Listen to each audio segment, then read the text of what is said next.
What's up, everybody? This is the Jedi. It worked. It worked. It worked. It worked. It worked. So we are live. Um, just give me a moment to um, do some things backstage here. um,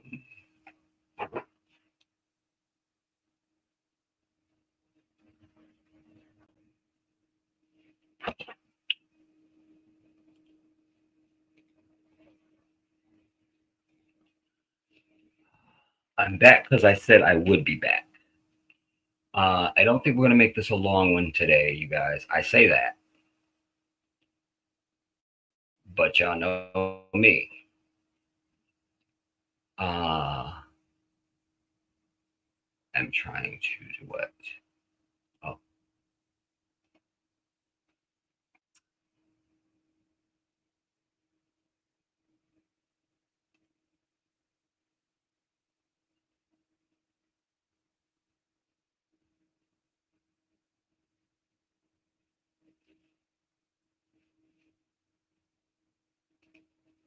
um,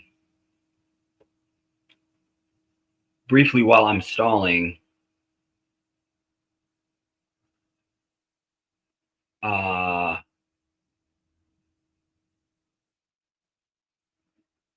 um, I'm hoping we're going to have a better experience today than yesterday, and indeed better than our last couple streams at least. Um, because after we were done last night, I was up until 5:30 this morning, fighting with my computer. That's not an exaggeration. In fact, it might have been later than 5:30 actually. Because if I look at my call log, I'll see when I call my best friend Joseph. Because I wanted to call Joseph before I went to sleep. Because when we were on last night, Joseph called me, but it was already late in Florida. So when we got off, I didn't call him back, but I felt like I needed to call him as soon as, early this morning. Um, so if I look at my call log, then I'll know. Um,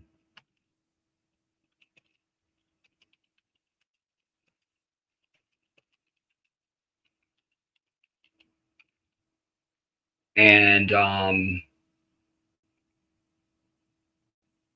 because my primary issue was I couldn't get updates. My computer would not update for the last forever. And the softwares that we have been using, um, the OBS, I couldn't even get my camera to join it. It wouldn't record anything or capture anything. It was just all over the place. And then you all know the lagging that we've been having. So it was a lot of reading and a lot of reading and watching. Do I have sound? Uh-oh. Alhamdulillah. There's a lot of reading. A lot of reading. Did I mention I was reading and watching? I'm getting exhausted telling you about it. Let me turn this light off, y'all. My grandma would say, You had every light in this house on. I have one light on. Well, the lights that are on me, but there's another light that I just don't need.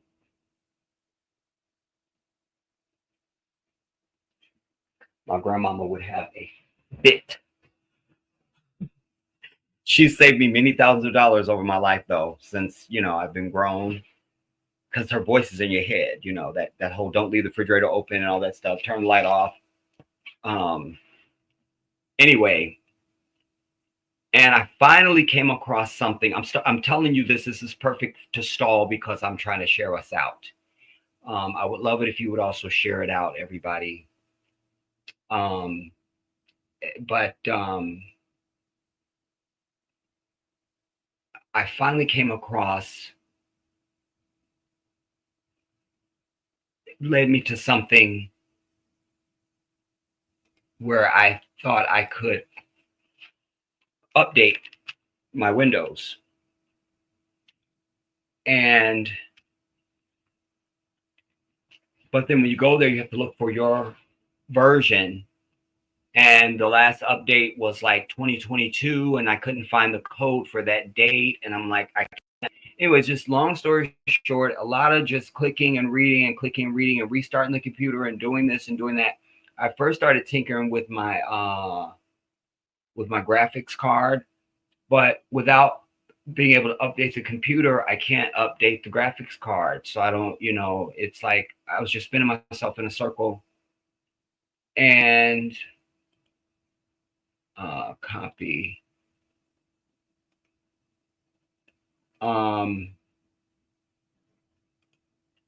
And finally I came across something. It was called I can't remember it. I've been on so many web pages and doing so much and changing codes and putting in computer language, and it just, I mean, I can't. What's this now?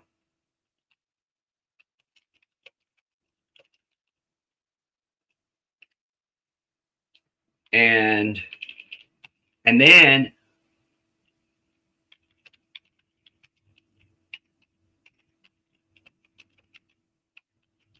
oh no.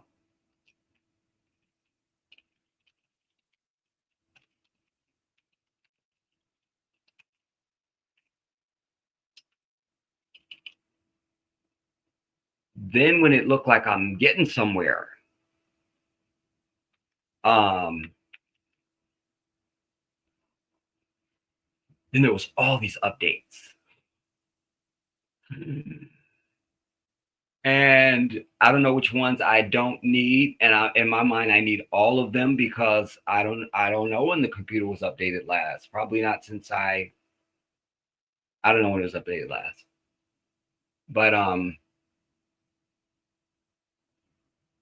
But then you don't know if that's even going to be part of your problem though. Do all these updates, but is that going to fix the issues that I was having?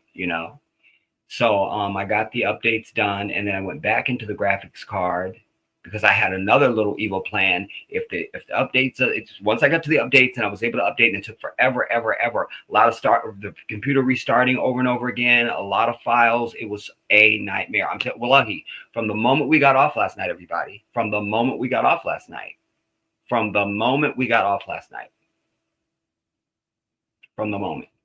And so I just figured, okay, if this doesn't work, then my last ditch is then now I have this other thing that I discovered where I'm going to go there and see if I can update the graphics card manually from another site. I also did a scan of my computer, a whole system scan, which I have a Lenovo computer. It does internal scans, but that's not the same thing. I mean, you need it. You need a malware scan. That's what I did, a malware scan. And that took forever. And I'm not one of these people that's going to click away from it while it's just doing this thing and walk away from it. I got to sit there and watch it, because what if it does something? I need to know what's happening. I need to know. So it was all of that. And then finally, after I thought the updates were finished. Then when I went to go to the graphics card to try and update that, then it sent it into another spiral of updates that took forever and all of that. But to bring it to a head, there's so much more I could tell you. But without giving you a headache in your eye, I just will tell you that I'm hoping we're going to be better today, inshallah, because how I tested it was I went into the OBS software that wasn't launching, that wouldn't record, that wouldn't get the camera, that wouldn't do anything. And it worked. Then I went into my Streamlab, and I had been testing that the night before last, and I was just playing this video of Wendy Williams. It was Tatum O'Neal. I just needed something, and this was the clip was good because there was a lot of movement. Like it starts out, um, please welcome to the show, Tatum O'Neal, and then Wendy stands up. So there's all that movement plus her walking out. I needed that movement. So it was very laggy. It froze in places before, but like I say, after all of this drama that I'm telling you about, then that worked. I'm looking at my image now, and I think it's better.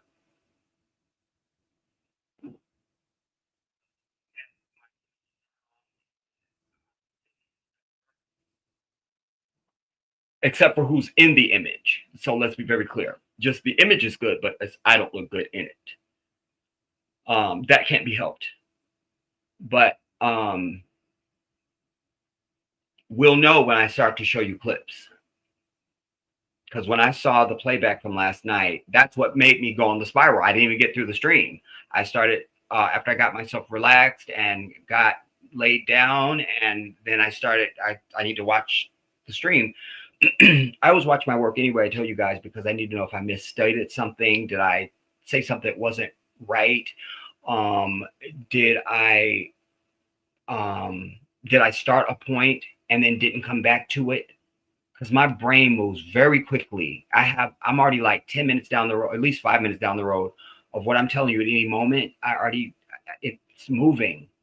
So sometimes I know that I will divert and then I come back. But did I come back? Things like that. So I always watch it anyway, but certainly if there's technical stuff to find out, then I have to watch. So that started me down because I was just like, I can't, I was just going to do it today. But I was like, no, the curiosity, I just wanted to deal with it at that moment. And then that sent me down the many hours spiral. In fact, just for kicks and giggles, let's just try to play anything right now and see what we get.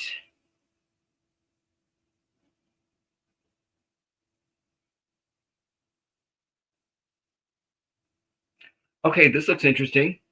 Perfect. And it's in line with what we're talking about.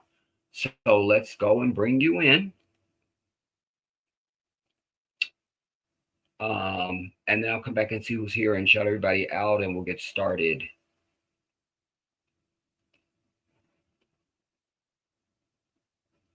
Here we go. I'll be left.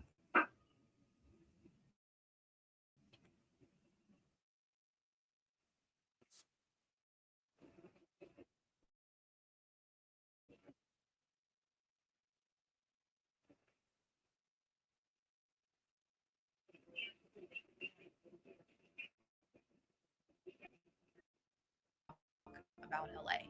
We're not supposed to know about the flood insurance that was canceled before North Carolina. And we're not supposed to know about the fire insurance that was canceled before LA. We can't talk about definitely can't talk about the cities that are coming. We are not allowed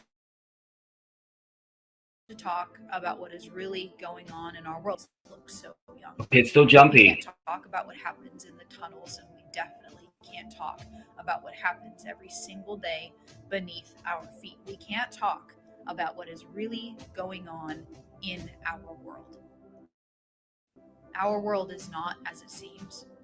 Everybody that you see, look up to, our politicians, our celebrities, Hollywood is not as it seems. Evil is. And then I wonder if it's this camera, y'all. Center stage. The beast system is getting set up right in front of our. I missed what she said. I'm kind of interested to hear what she said. Let me just play it again. Frustrate anybody else that we're not allowed to talk about what's.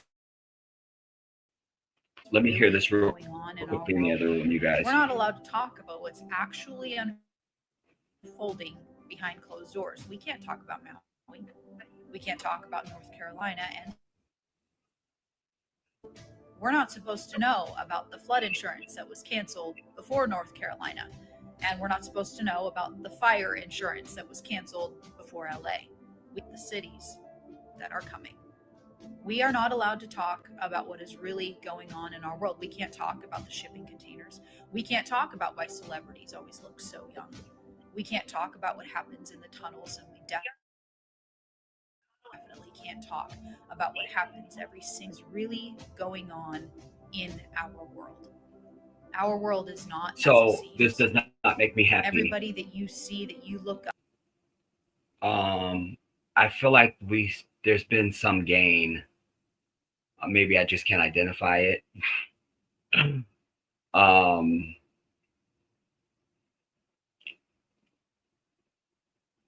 yeah. Um, Black Beauty, greetings, Queen, and a big shout out to you. Thank you for being here. Cheryl, I was talking about you last night, girl. If you see yesterday's stream, I was talking about you. Good to see you, Cheryl. Uh, Imhotep, a big shout out to you. Good to see you back.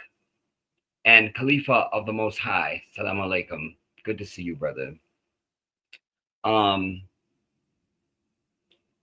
So yeah. Well, you know what? We need and this was, I was going to show you this anyway. So let's go to a YouTube clip, everybody, to see if it's the same performance. Maybe that there's something dragging.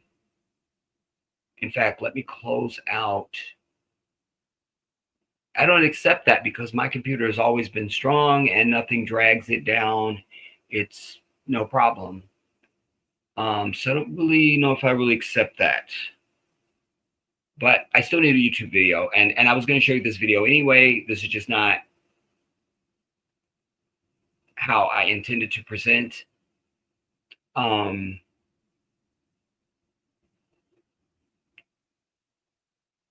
Yeah, let's come down underneath here. And let's get that first. Because as I said to you guys last night, listen, I'm convinced that this whole California fire thing, not only is it related to the whole Zionist nonsense, but it's definitely got too many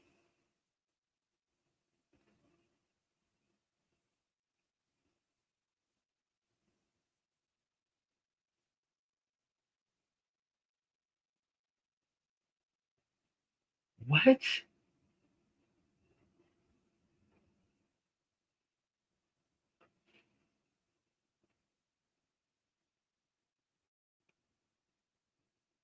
Where is this damn? Okay, I gotta find it. I thought I saved it already. Let me look in this other file because I can't.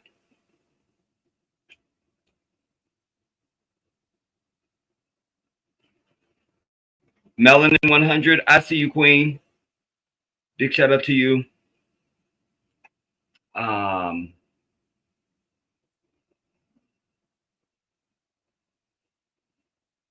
No, it's not over there. I pulled this already.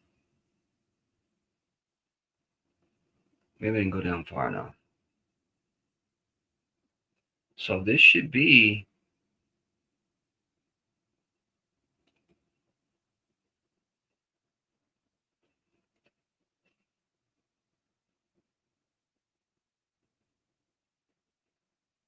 And they're talking about all the thousands of structures and homes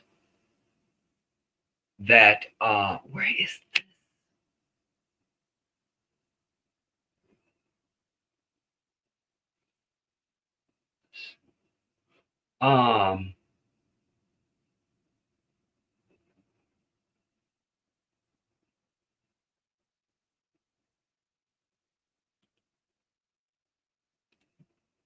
because the video part of it, I used the thumbnail for this stream. I pulled from this video.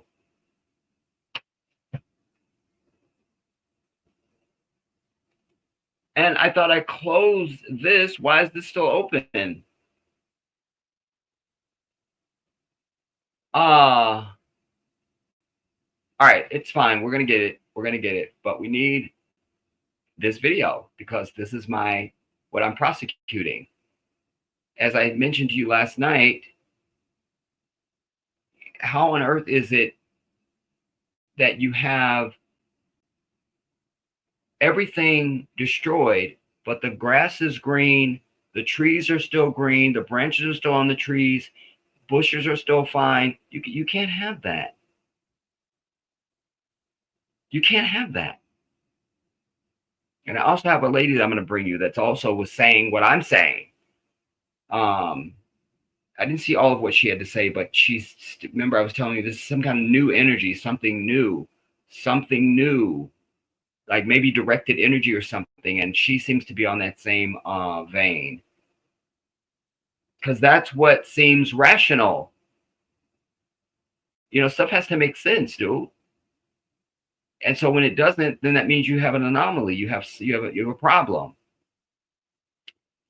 You can't just tell me wildfires swept through half of Southern California and are sweeping through Southern California. In fact, the last thing that I saw before I came live today was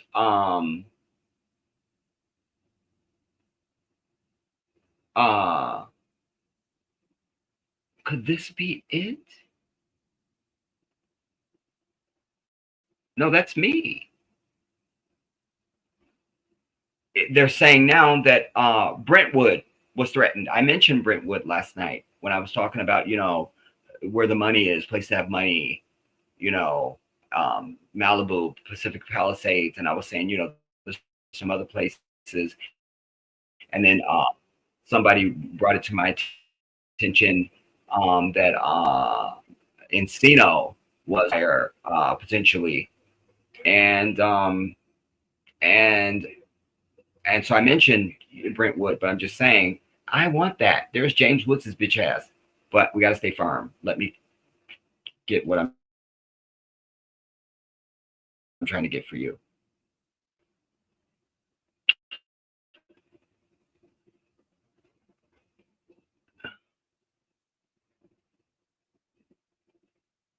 Bingo. Allahu Akbar. All right. This is so illustrative, this video, because it's the epitome of what I'm talking about, of the contrast of stuff that's destroyed and stuff that's not. And then I saw where they're trying to bring religion into it. You know, somebody said that, and I just declined to even pull it for you. I watched a little bit of it. I'm like, I'm not going in that direction. But just so you know what it was a cross. They claim a cross. Some cross was standing someplace, and everything around it burned except for the cross. And there was some mention of a Bible. I don't want to miscategorize it for you. I can't. Like, for me, this is like when people see Jesus in their toast. You didn't see Jesus in your toast because that's not what Jesus looked like. Damn it. That's all the proof I need. I'm done. That's it.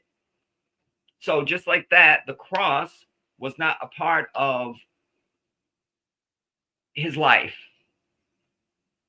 and has no meaning now, no power, unless you're believing in the fiction that it's just a whole thing. Anyway, I'm over it. Let me bring you in and let us see this now. This clip from CNN. And I want to talk about it as I go through it because I also love the fact that it's Black people in this. But it's still some bullshit, quite frankly.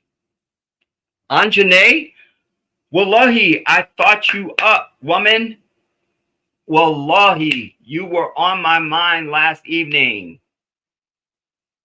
You were on my mind. I thought very deeply about you, and I thought about even texting you. I go, no, I'm just gonna call her. I'm gonna find some time tomorrow to call her. And boom, there you are. We gotta talk, woman. I'm so glad to see you. Happy New Year. I miss you. I love you. And I can't wait to catch up with you. And I'm mad. I'm gonna fight you because where you been? Just saying it's on, but it's on. You feel me? Um, wow. Okay, what am I doing? I'm bringing y'all in. What am I with what? Um,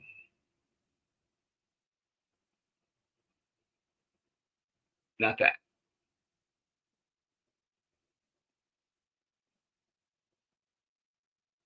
Uh, which one? What did I just? You got me all flustered now, Anjane. I can't even. I can't function now. I'm. That's it. I'm done. No, it's not this one. That's celebrities. I don't need that. Aha. That's it. In fire.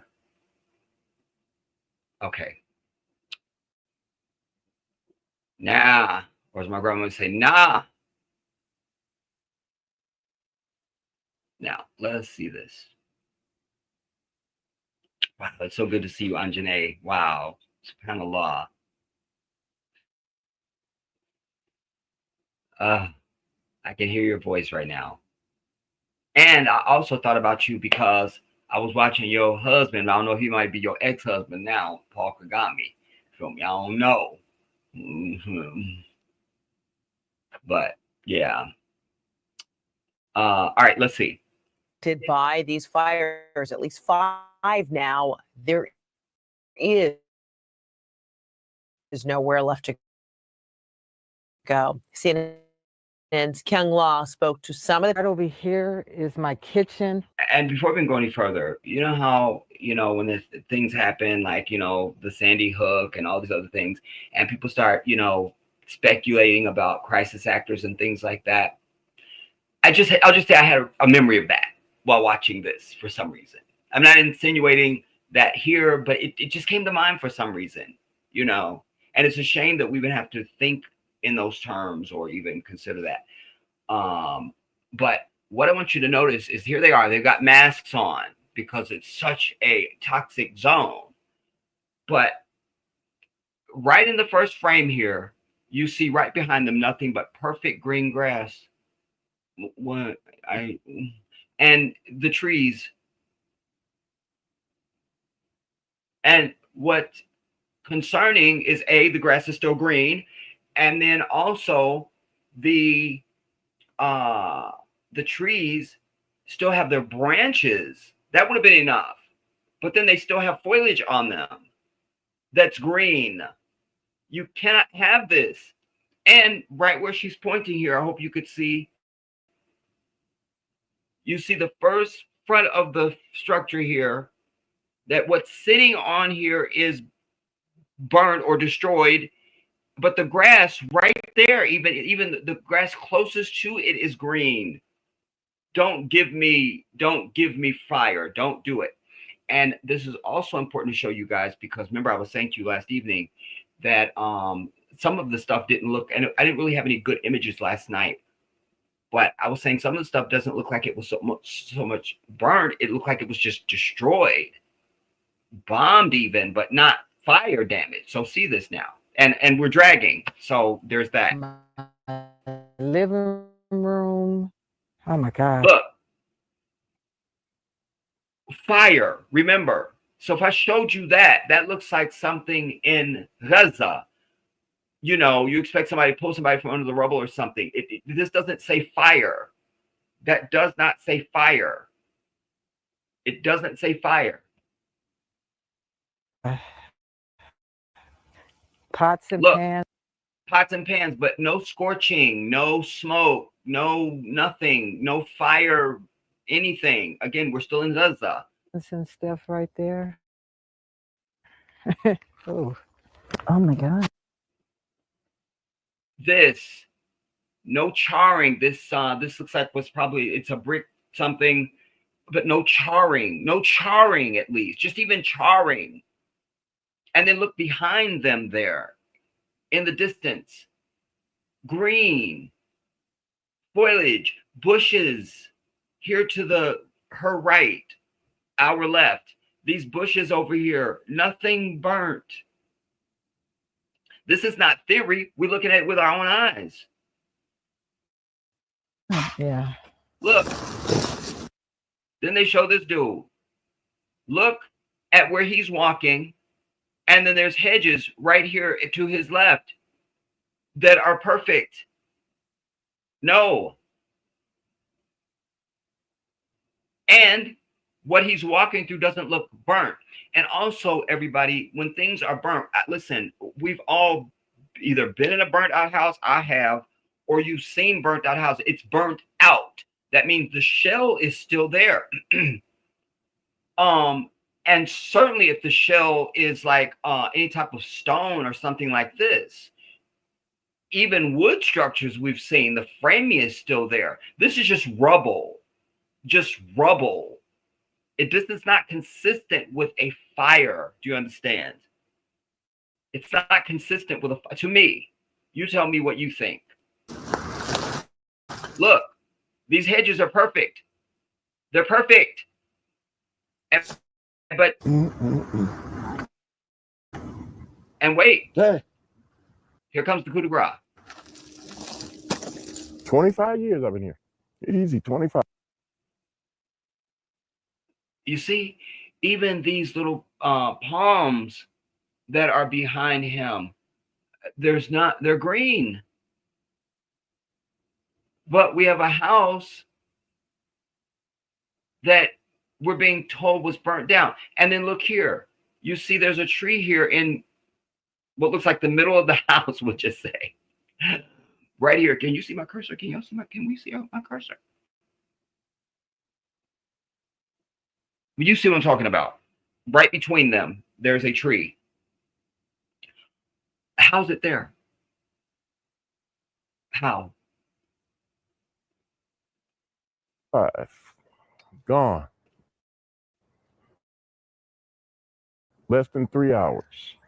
When you look out at your neighborhood, He doesn't seem. What's your take on his demeanor, everybody? You know, that's why I'm also glad it's Black folks, because we can It read just looked like a our war emotions zone here. better. This is a war zone. You know, when you look out at your neighborhood, what happened here?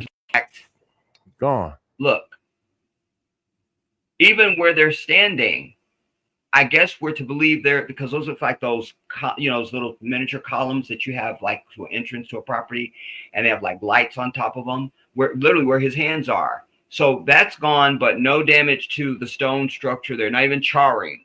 No charring. We couldn't find charring. I can't. Let's go on. Less than 3 hours. When you look out at your neighborhood, what happened Look, here? And this facade here, no charring.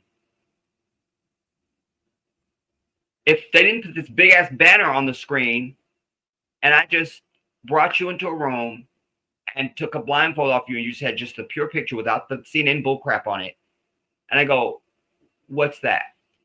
Describe what you're saying. You would not say fire. You would not say fire. You would not say fire. It just looked like a war zone here. These cars, but the hedges that are right next to it are green. Forget even that they're green, just that they're even there. It's not like a big ass tree trunk. Like, okay, we guess, this is like, you see the dimensions of this bush that's there. And then this car that's a little further down, the tree overhangs. So we're to believe the car burned without burning the tree limbs above it? Is that what we have to understand?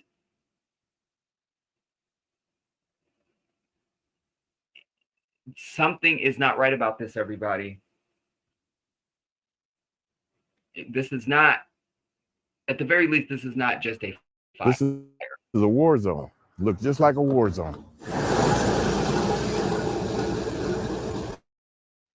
Look, I saw the fire at 2 o'clock.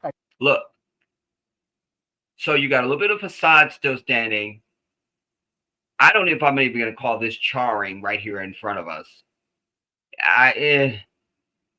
You know, but again, all the rubble inside, everything. Listen, this is the other thing I want you to notice. You don't see anything that's burnt like that. So where's a bed? The frame. Oh, that was a bed. That bed burned up. Apparently, it turned to dust. We're back to 9/11 again, where everything just turns to dust. Just dust. So we don't have anything. Where's the refrigerator, the stove, the couch, the washing machine and the dryer, stuff that, okay, it burnt, but we could see that's what it was. We don't have it. We don't have it. I took a picture, and at 4 o'clock, my phone went off and it says evacuate, evacuate. Now, in this picture, you see, it's what I speculated. You see this? There's a lamp sitting on top of this entrance. I don't know if this is the same property. Whatever. It's not the most important thing. But anyways, my point is made. You see where he had his hand at, what I was telling you earlier, he had his hands there, and then there was, so it would be the lamp is gone, but the thing is not charred. On this one, it's missing on this one to the right, but to the left, that lantern is there. You know, like an entrance to the property, but no charring. I mean, there's actually more charring on the charring that we should see on everything. We see it on what was obviously their fireplace, which you would expect to see charring, you know, up on the top of a fireplace.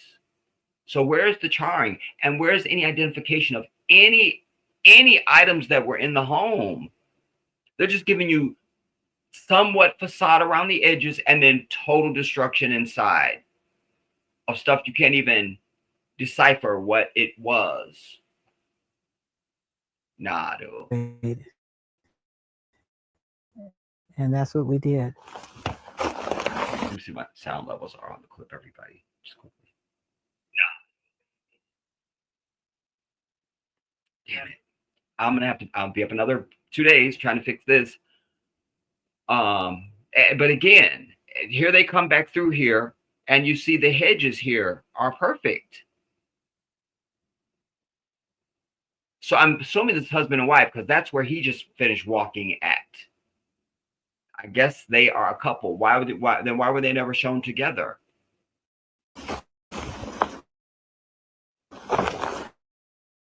There's nothing. There's nothing. Again, behind her left, her right, our left, you see the burnt out car, and you see tree branches right above it that are perfect.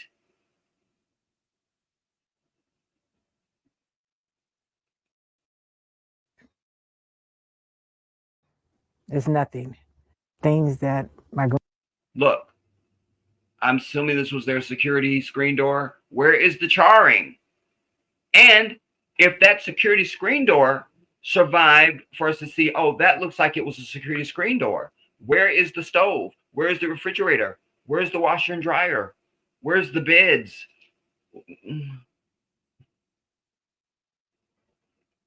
grandmother gave me, my granddaughter. She's always making me something. Look. And I put it in. This looks bombed, not in a burned. frame, you know. I don't have those no more. Yvette said. Now, look at this house.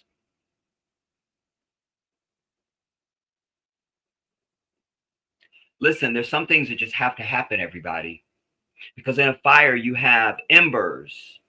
So you can be a few miles away from a fire. And if you have winds, and they have indicated to us that there was winds with these fires, embers blow. So you can have fires start a few miles from the actual fire because you have burning embers.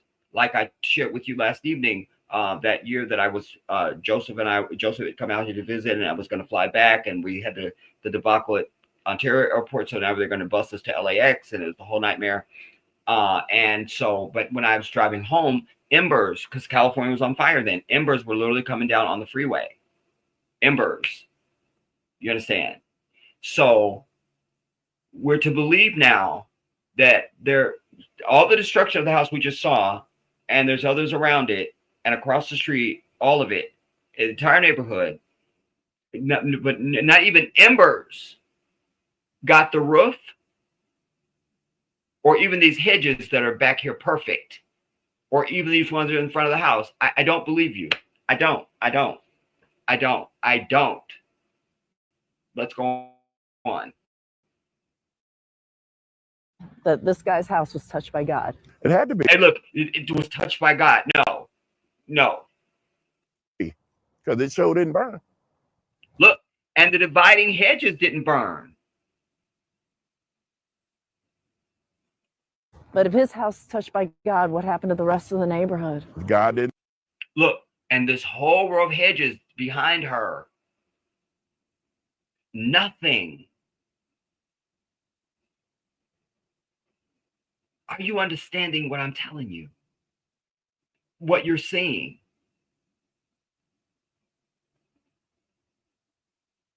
Let's take it back. And My granddaughter, she's always making me something, and I put it in a frame, you know. It had to be. Because it sure didn't burn. But if his house is touched by God, rest of the neighborhood. Listen, there's been miraculous things. In fact, many years ago, I showed you literally for miles, everything was flattened. The only thing standing was the mosque. The only thing. So that can happen. But that didn't happen. Because I'll accept that your house made it some type of way, but you're not going to have perfect hedges that weren't even scorched. Your grass wasn't scorched. You got no roof damage at all. No, man. Nah.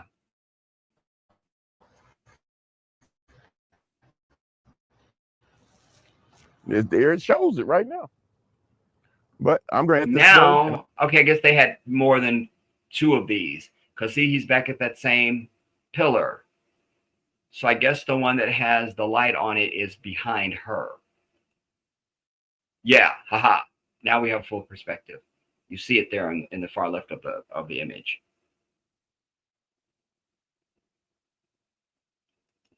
God, what happened to the rest of the neighborhood? God didn't care about us. It shows it right now. Trees, everybody. But I'm going. We're to believe an entire neighborhood was decimated by raging fire. And we still have literally green grass. I can smell it from here. I can smell the grass from here. I smell it. And trees that are unscathed at all. There is no fire on earth that does that. There isn't. We don't have to be fire marshals and firefighters to understand that. Let this go, and I'm going to close my gate, and I'm going to get out of here. Even as closing the gate, perfect hedges here with the little flowers growing, budding out of them. Those aren't even scorched. I mean, nothing. But remember, this was ablaze. It was raging so much that it destroyed the house to nothing. But not even heat damage for those. Remember, what are leaves and plants made of? You understand? They're going to have a reaction to heat. Just if you have a house plant, just light a lighter or a match or something and just slowly hold it near the plant. You'll see it react because it's a living thing. But nothing here. Nothing. Because it's just making me sick. Oh my God, that is devastating. Ken Long, thanks for bringing us their points of view. Let's go live now to Pacific Palisades. Our Maribel Gonzalez has been covering the fires there. And I mean, the scene looks the same, whether it's behind Stephanie Elam's live shot or behind. If it's dragging, that means there's high CPU usage. Something's pulling. It's not smooth. I don't know. Behind yours. I mean, all you see is charred rubble. Yeah, good morning, Frederica. And that is because that is what so much of this picturesque neighborhood now looks like, a complete ghost town where we are. Wait, what was the language she just used? Our Maribel Gonzalez has been covering the fires there. And yours. Charred rubble, she said. And that's the very thing I'm bitching, is that we don't see any charring. We don't see charring. And now, where she's standing now, Little India, she is now, well, let's see when they bring her shot. Yeah, good morning, Frederica. And that is because that is what so much of this picturesque neighborhood. I don't know where she found this charring at. You feel me? That could be a CNN backlot. We've found them staging stuff. So that we're not being ridiculous at all. We know CNN has done and does do that. Now looks like a complete ghost town. Where we are at right now is one of the neighborhoods that has been impacted. And as you can see, it's one of the neighborhoods, but she doesn't say exactly where. Like if you were in, well, it says Pacific Palisades, California, but that's not what she's representing. She should say that, we're in one of the neighborhoods in Pacific Palisades, blah, blah, blah, blah, blah. We're in one of the neighborhoods. This is feeling very CNN staged to me right there. Very CNN stage. We'll just hear the language again. It's feeling very, very CNN staged. Picturesque neighborhood now looks like. Wait. Go, Little India. What's so. Oh, my bad. She's Gonzalez. My bad. Looks like a complete ghost town. Where we are at right now is one of the neighborhoods that where we're at right now is one of the neighborhoods. Does that strike anybody else as odd? One of the neighborhoods. Where? You're a reporter. You're literally out there reporting. What neighborhood, whore?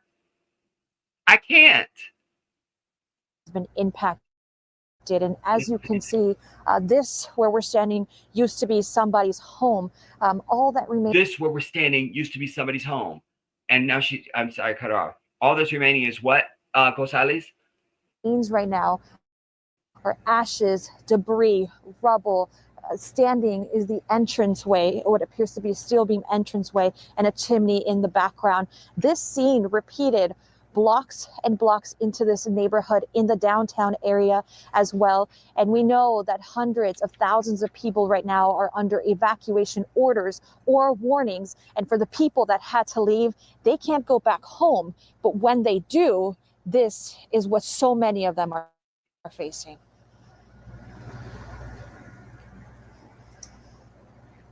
And then what today might be the focus for authorities?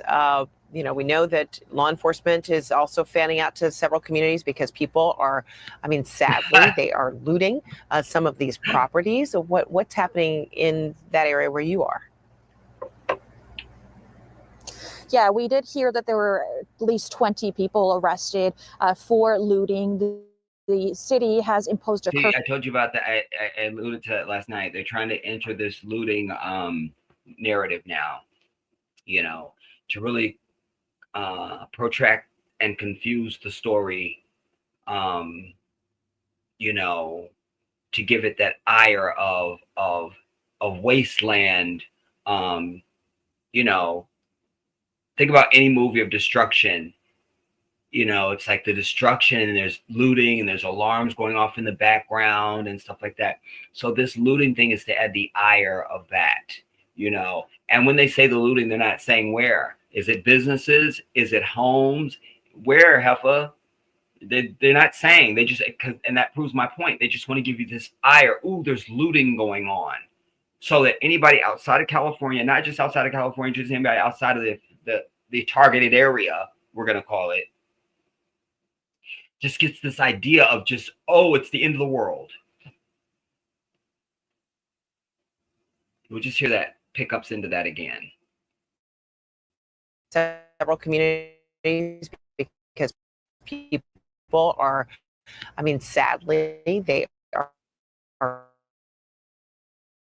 just a and, second. And then what today people are, what's you happening didn't really want to say it because people are, but sadly they are looting. Did you hear the hesitation? Did you feel the hesitation? You understand that this is all very telling, everybody. When you're thinking of, when you're trying to decipher if something is factual or true or honest or deceptive, it's you at least me, I'm not gonna say just me. All of the energy of that matters to me in my decision of whether or not that's the truth. Do I believe that? Do I believe it? Do I believe it?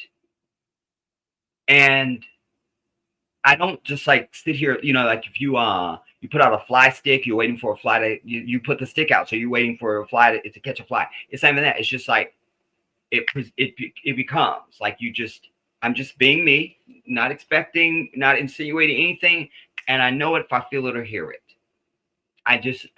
That's what gets my reaction, because I felt it. The energy got me. I heard it. I saw it. I felt it. Something had to do that, so that I can't and never believe any heifer named Frederica. So there's that. We know that law enforcement. Hold up. I'm being told. Wait, I'm being told because I'm in the field. She's in the field. Damn it, I'm in the field. Wait, now, wait, what? Okay. I'm being told the bitch was born a man. Being told. Right. Is also fanning out to several communities because people are, I mean, sadly, they are looting some of these properties. So what's happening in? Based on everything I just showed you of the black couple, what was in their house to loot, everybody? She just said they're looting these properties. The context is that these places that are affected by the fire and have been burned out are now being looted. And I just have made a 10-minute, 15, 20-minute case at one point just in the footage of the home that we don't see any evidence of anything that had been there. What is there to loot? What? We didn't even see any burnt out TVs. Nothing. I don't believe also you. Fanning out to several communities because people are, I mean, sadly, they are looting some of these properties. So what's happening in that area where you are? Yeah, we did hear that there were at least 20 people arrested for looting. The city has imposed a curfew and the evacuation orders to try to prevent that from happening. But today, the focus will continue to be on those containments. Here in the Pacific Palisades, this is one of the largest fires here. It's at only 6% containment. Luckily, the winds have died down, Frederica, so that will allow firefighters to get a leg up on this fire. We saw that happening yesterday with planes doing these aerial drops. Hopefully they will be able to do that today. But again, the fear is that those winds might pick up again. So really, they're just working around the clock to try to do that before that happens. They are indeed doing incredible work. Maribel Gonzalez, thank you so much. Again, a live view right now of the fires still burning. I mean, they are raging, still out of control. Very little of these, at least 5 now, separate fires are contained. Let me show you this. Look at these 2 photos. This on the right is what is left of a home in Altadena. And then you see on the left, the beautiful home that it was just days ago. Look at that side by side. This is what has been lost for our next guest, Florence Kearns Wilson. She joins us right now. Florence, thank you. We were just talking in the break. We are so sorry to see what has been lost by your family. You and your wife, you just moved into that home 3 weeks ago, right before Christmas. I mean, how are you guys doing? That's right. Yeah. I mean, how you expect. We're lucky to be safe. We got out just in time with our baby and our 2 cats and my parents, who had actually evacuated to our house from their house. So, in some ways we're lucky, but we lost absolutely everything. I mean, we didn't have time to really pack. So it's surreal. It's devastating. Surreal is something we've heard from so many people, because it seems almost impossible to process. You're in your home one moment, and in a matter of, what really is minutes, it just basically has been evaporated. I mean, how did you learn about what happened to your home? Mostly, so we were driving, and honestly, I grew up in the area. I've been through a lot of fires, and where we bought our home, I assured my wife and everyone, And this you is notice too that far was into the neighborhood. you and your Like a fire wife. will never come down this far. I guess they couldn't get Ellen for the And piece, so they we just learned about it. right We were quick driving cue. up to Santa Barbara because we were going to Morro Bay. We didn't We know don't where need to else to hear go. And I was just texting with neighbors. Look at Someone these shots they're showing. Some of this I showed you yesterday. friend was able to go to the neighborhood once it had completely, for sure. And what went through your mind? Kearns Wilson. I almost threw Zionist. up, Wilson honestly. is a Zionist name, everybody. I showed you that with I don't know if I've Darren Wilson in the case of Mike Brown, and also there was a Wilson guy that I brought you in my 9/11 video. This guy who he works for some tech firm, and he just thought he'd go back and look at the stuff from 9/11, and poof, it turns out it wasn't. He's trying to prove there was a missile that I can't. Anyways, just Wilson. Names you have to watch, everybody. You have to watch names. And wait, something is missing here, because there was the bastard who owned the home that survived.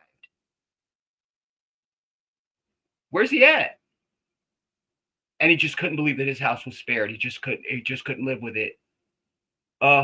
He was just so he could not go on.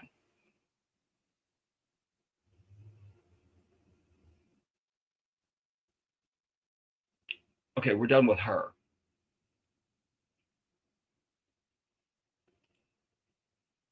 We will come back to. I'm going to find him, because I wanted you to see the homeowner of the house that miraculously nothing happened to it. Just miraculous. Just, we don't know. It's a miracle.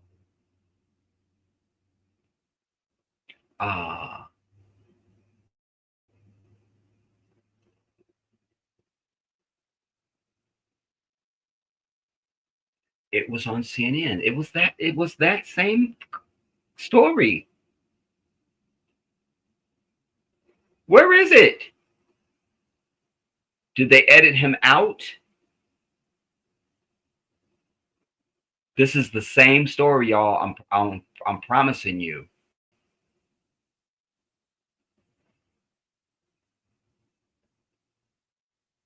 Yeah.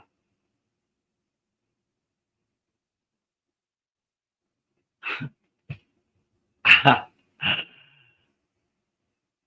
guess they edited him out, dude. Like, I don't know what else to tell you right here. So then, like, I can't.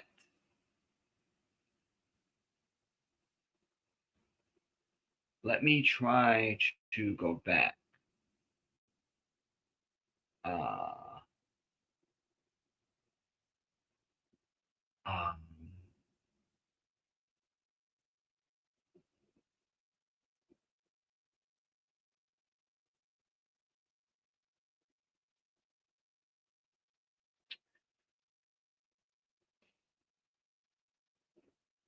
And he's wearing a mask, but they didn't put his name up on the screen. They did not put his name up on the screen, and I found that suspicious. His house was pristine, as you saw it, hedges and bushes and all. And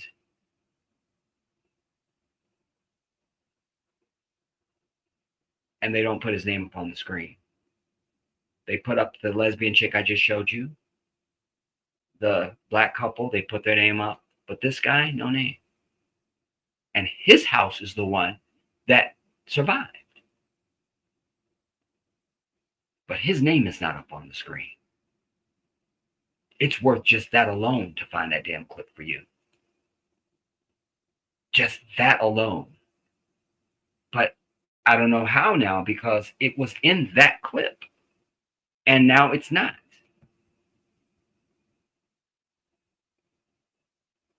I don't know what to even...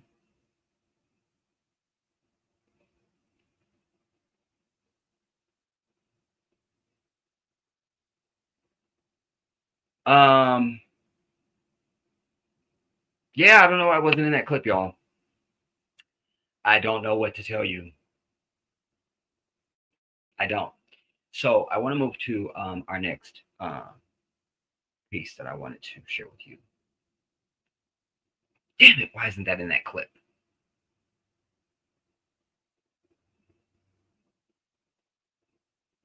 And I really wanted to speculate on him because I thought the fact that he had that mask up on his face, because the black couple was not wearing no mask. I think the sister might have been wearing a mask at the beginning. Can't remember. But the brother was not wearing no mask. But this dude wearing a mask. I suggest you is probably to hide that damn nose. And that's why they didn't put his name up there. Because remember, my whole charge yesterday was that this is executed by the Zionists because I showed you the Resnicks who own 60% of the California water source in Southern California. They're worth $5 to $8 billion. And I showed you where they had said they were urging war with Iran, because they're Zionists and they think that all Arabs need to be killed, but also because Iran grows a better pistachio than them. There was that.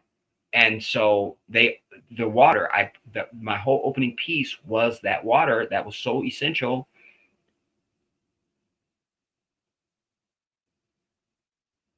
You know, it looks like it's playing a little bit better than it was yesterday, you guys. Why don't we just see that clip again?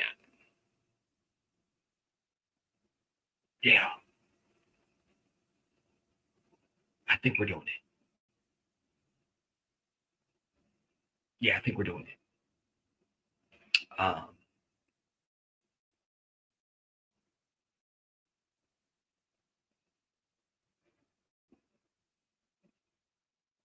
First, I think you should see James Woods, because we'll come to James Woods. I don't want to hear his whining just now, because he was the one that tweeted out, no mercy, no compassion, kill them all, talking about the people in Gaza. You see, and then his house burned down, Allahu Akbar, and now it's the end of the world. And he wants all the sympathy. And I appreciate that people are giving him nothing but shade online. I'm supposed to be finding this clip.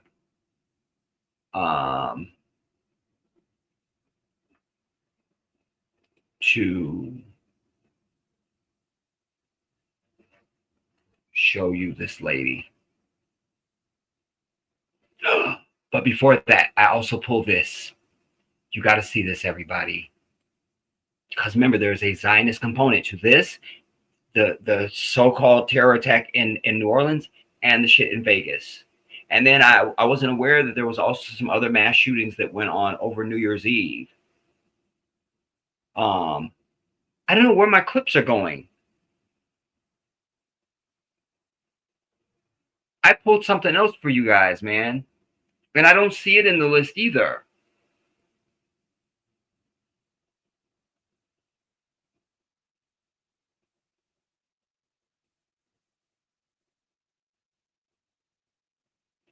There's the damn clip, the CNN clip I was looking for to begin with.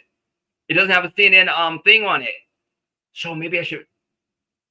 see if that one is different than the one I just played, because that one I know has design. It's supposed to have the Zionist dude in it, but they could have edited it. All right, let's go to this lady first. First we're going to see this because of the Zionist component. You have to see this. You have to see this from 1987, everybody, a time when I was not born. So I can't relate, but I'm just saying, just from 87, so you should see it and stuff.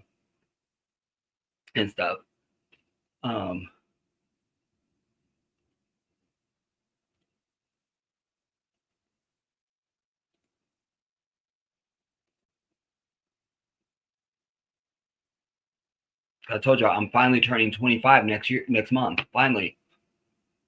All right. So hear this most of all, because they're ugly and we don't care. But hear this. Hello, I'm Ted Pike, and this is my wife, Lynn. Today, a foreign government, Israel, operates the most powerful lobby in Congress.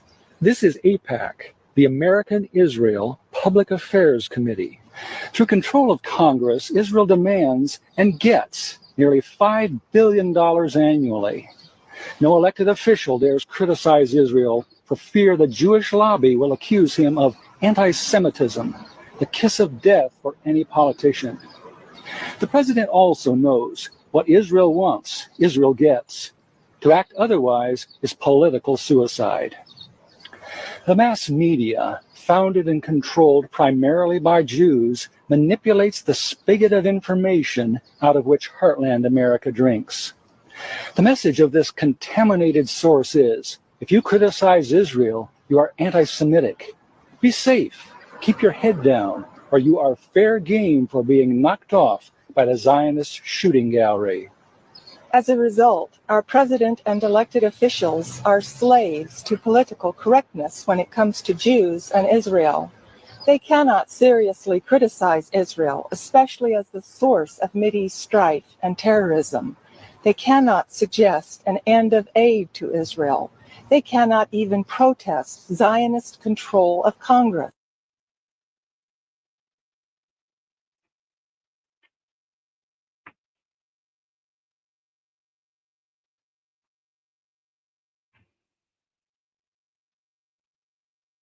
That's not good on my end. You see that? That's from 1987, boys and girls. This is how long they've been kissing the ass of these Zionists. And those was white people telling it. Or they say any of them old, I don't know, post-slavery movies. Them was white folk. Them's white folk. Them's not that was so failed. All right, next audition.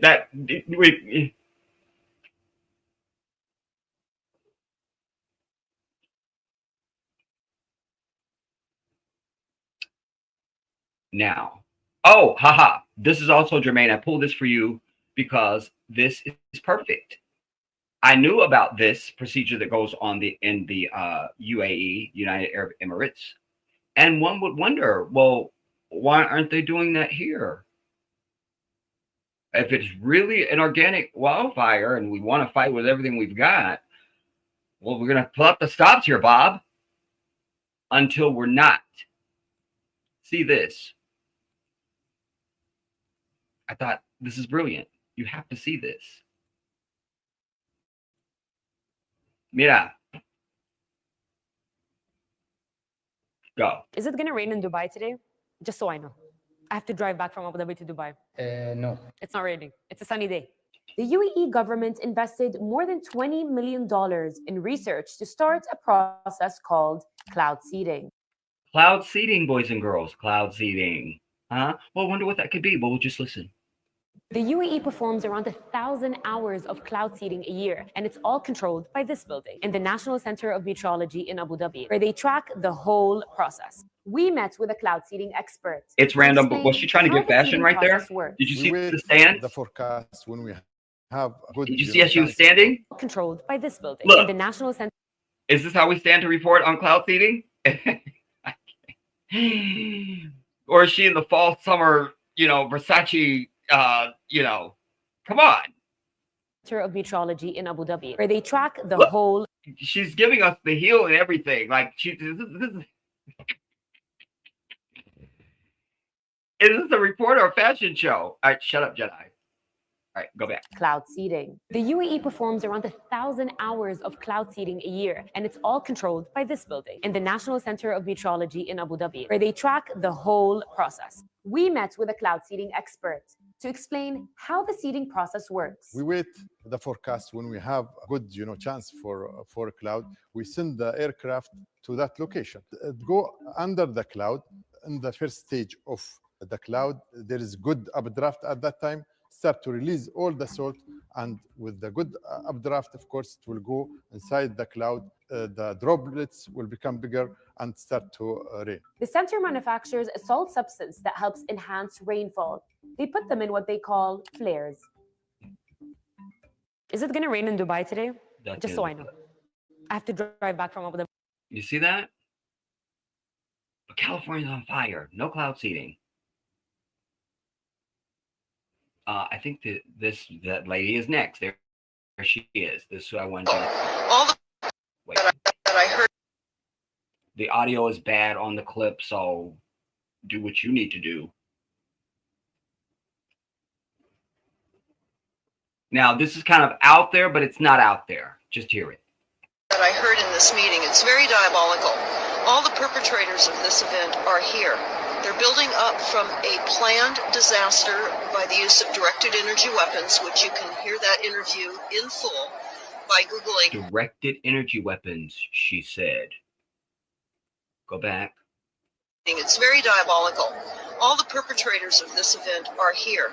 They're building up from a planned disaster by the use of directed energy weapons, which you can hear that interview in full by Googling the plan to burn up Northern California. And of course, this is on your site, stopthecrime.net. Mind you, the fires are in Southern California. Northern California is like 6-hour drive. But she's speaking about Northern California. It's still relevant. Okay, I'm going to shut up. The clip is only a few seconds long, so let's just. Of this event are here. They're building up from a planned disaster by the use of directed energy weapons, which you can hear that interview in full by Googling the plan to burn up Northern California. And of course, this is on your site, stopthecrime.net. Yes, and I am, of course, Deborah Taveras, and I do run the website, stopthecrime.net, where you can find that plan to burn up Northern California as well. But the agenda here today by the perpetrators here in Northern California was to, again, discuss the community warning program, preparing for a more resilient county. Now, for many of you, I've reported on resilient cities. I would recommend that you go to the YouTube Kill Cities by Rothschild and Rockefeller to understand what resilient planning is all about in your town. This is happening here in Sonoma County, but it's an extension of UN Agenda 2 that I heard in this meeting. It's very and then it starts over. I mean, I still hold my indictment that I have presented. I think this all has to do with, there may be some domestic implications, but I think the domestic events are being used for international crap, like for them to attack Iran and have this big war. Also, you know, war is a racket, everybody. I think there's even there's a book. I think there's also a movie literally called War is a Racket. But it breaks down how people make money. War is very profitable, you know, for a lot of people. And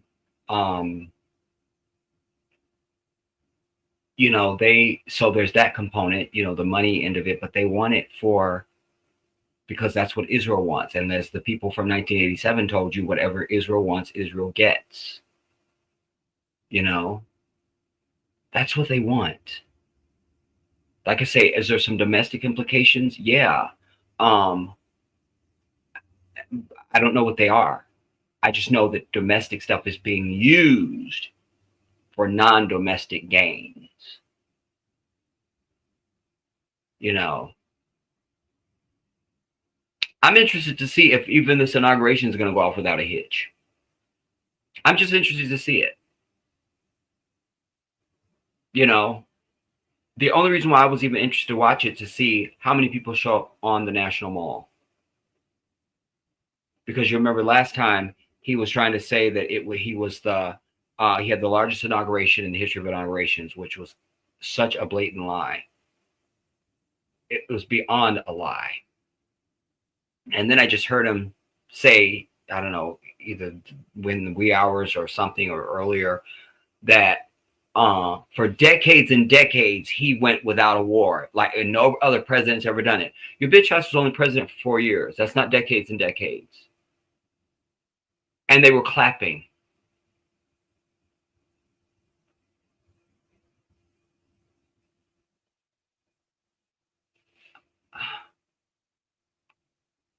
I can't.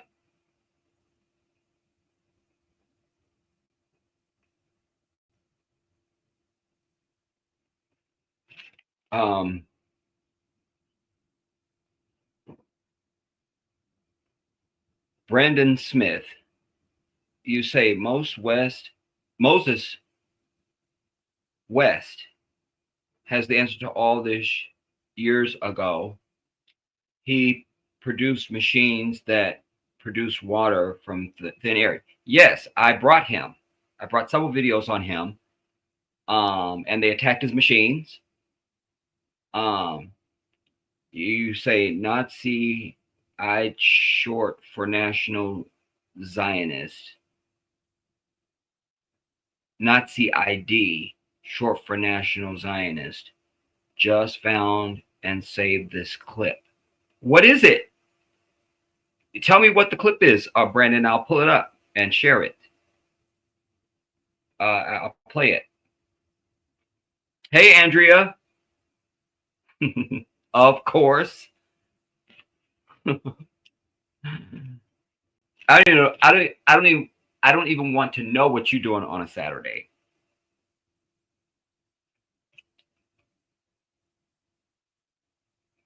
Oh, I did? Oh, okay. Is there more to the clip?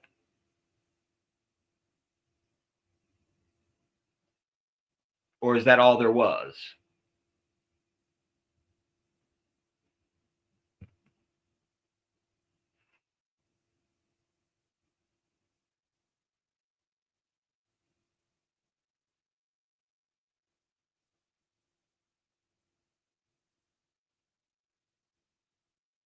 I know he's so big now.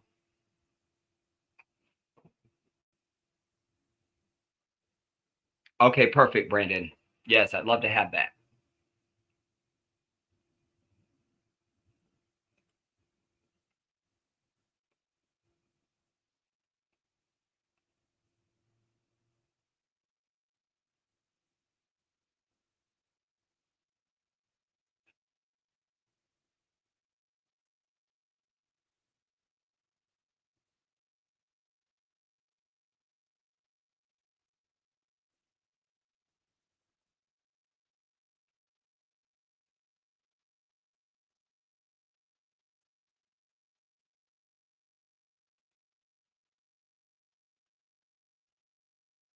Oh, where'd it go? Oh.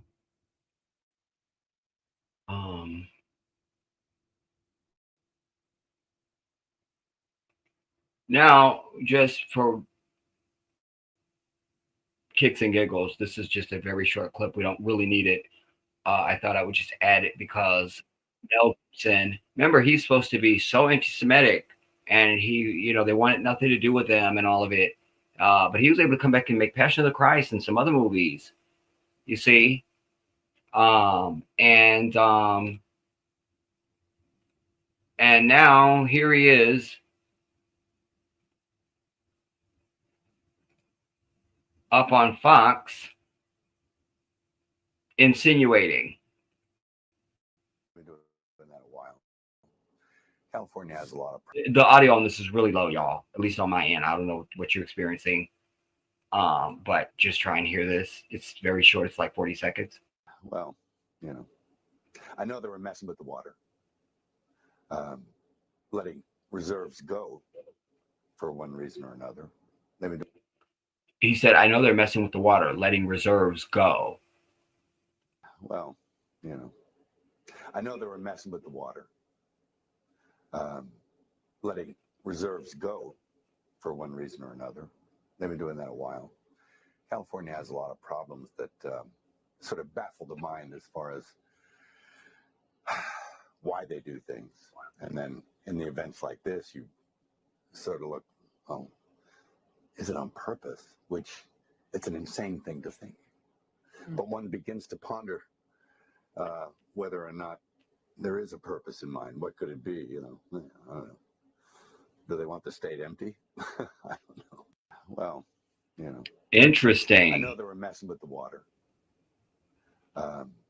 letting reserves go for one reason or another. Oh, it's starting over. You know, because this directed energy also, I've proven over my work over the years. I've shown you that even going back to earlier than Vietnam, they were able to make it rain. We know that they've been able to cause the various earthquakes, certainly in Haiti and other places. You know, they got all kinds of diabolical stuff out there, you guys. You know, and it just, there's so much we don't know. We just don't know.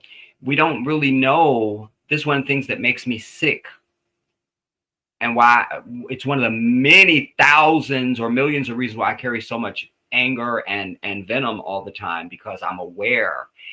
And you know, we don't really know our world in which we live, what its powers are, you know, what our own powers are.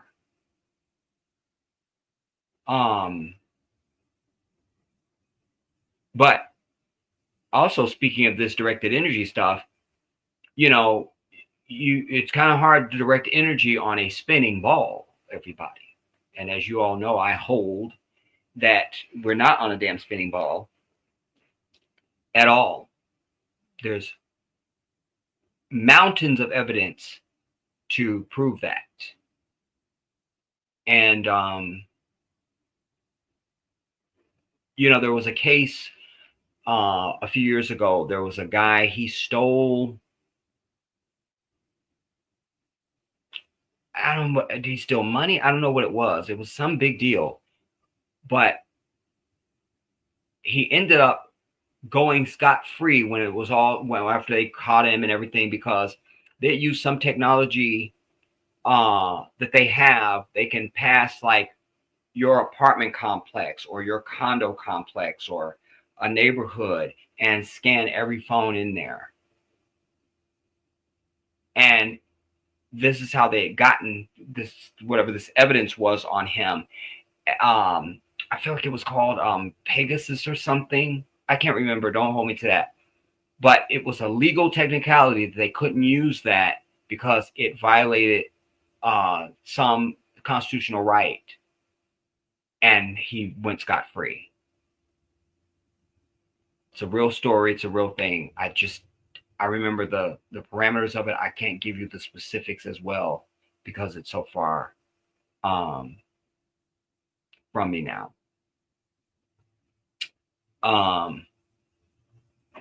What you say, shout out to you, Asia.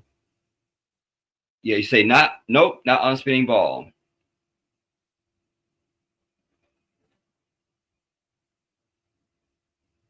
Okay, send it there then, Brandon.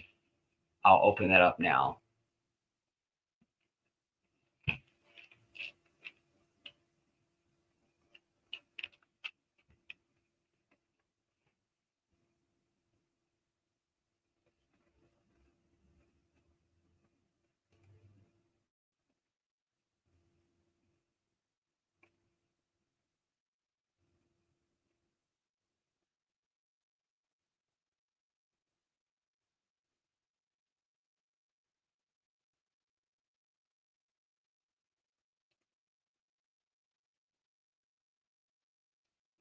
Okay, I see you here. Let me do this.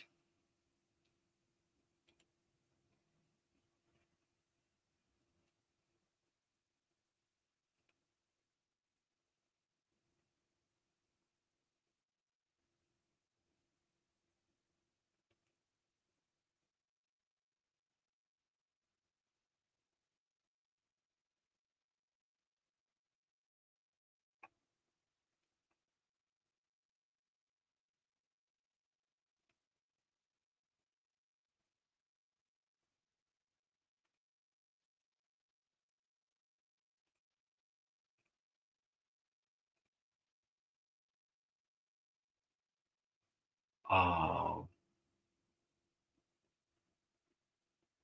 which one is it?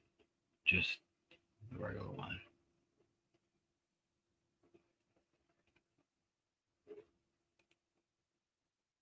Okay, let's see what this is that Brandon just sent us, everybody. LA Fires, the sonic solution used for military instead.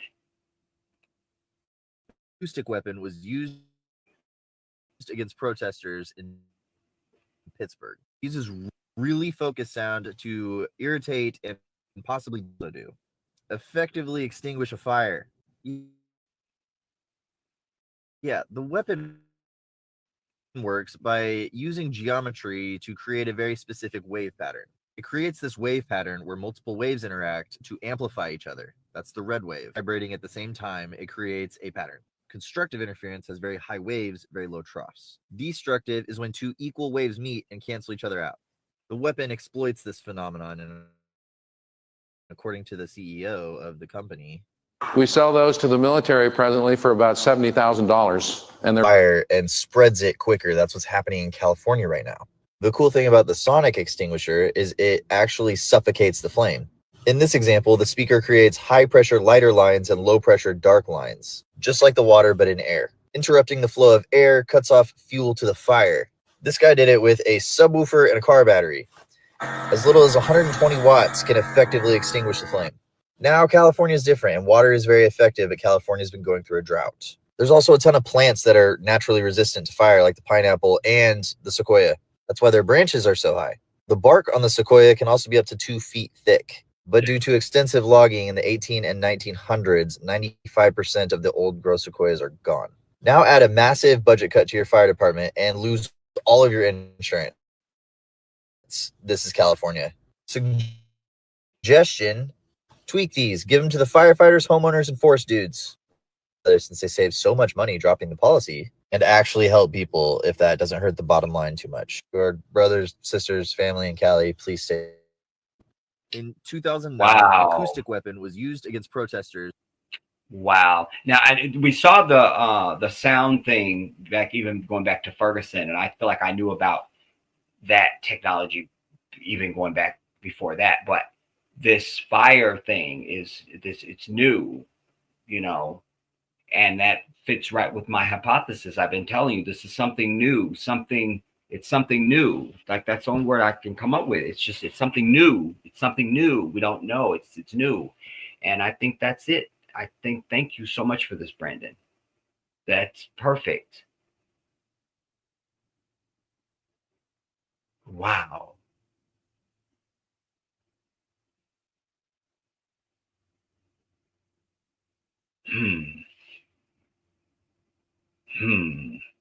There's a few things to ponder there.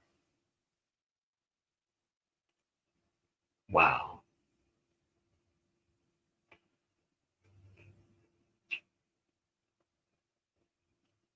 Oh yeah, you guys, don't forget to thumbs up. Remember, your boy is under attack, as always, and we can overcome it. I just need you, you know.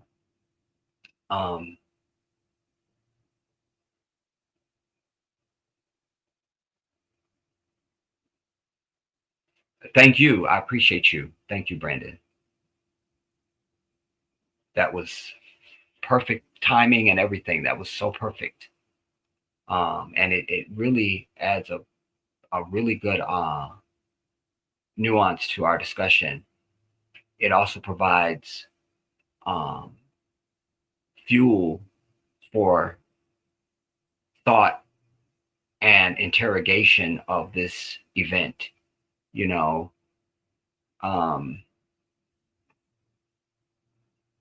how the hell, you know, and you would think that by now they would have this thing down to a science, you know, in California, how to fight fires. It's kind of like Florida. Like, you know, you have a hurricane season. Why haven't y'all worked that out? You know, why haven't you come up with something to build? Why haven't you just section off swaths of Florida and say nobody can live here because we're not calling for evacuations, all this nonsense every year. Just take your bitch ass and live someplace else. Why can't they do that? Or why doesn't somebody come with a structure that can withstand, you know, these hurricanes and tropical storms? You know they happen all the time. And I just feel like I saw something where there was some chick, she thought she was being brilliant. I don't really know what side of the issue she was on because she annoyed me, so I clicked away from her because I was starting to feel murderous and homicidal. But something she was saying, she was like, why don't they use seawater? Because, hello, seawater ruins the earth, ruins the land. I'm like, that's exactly what we need to do. You need to put the fire out and destroy the land there so that the shit can't grow. No more stuff can grow there that can be dry, that can be burned. You feel me?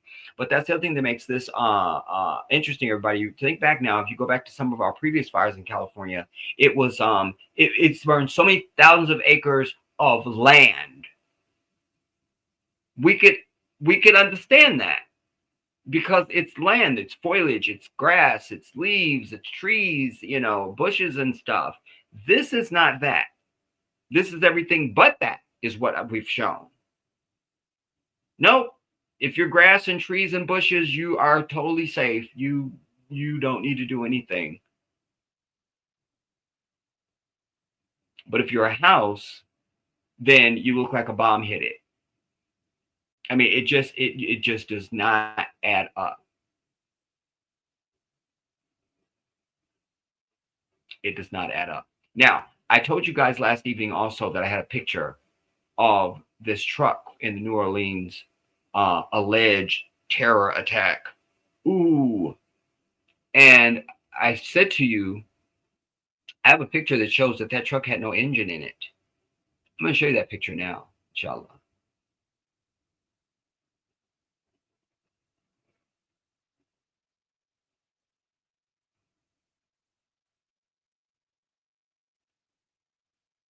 I just couldn't find it fast enough last night, and it really was on my phone.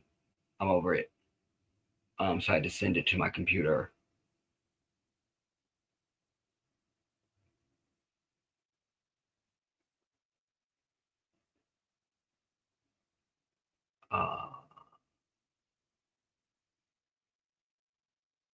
Where are we?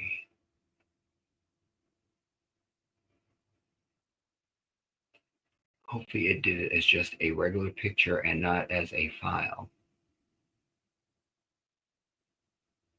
Screenshot.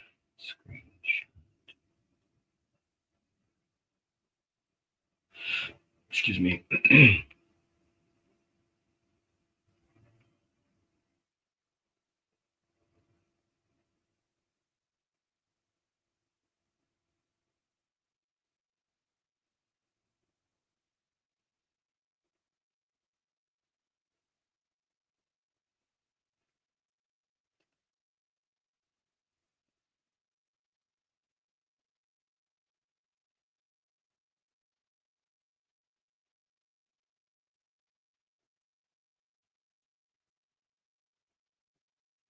Where is it? I sent it to this.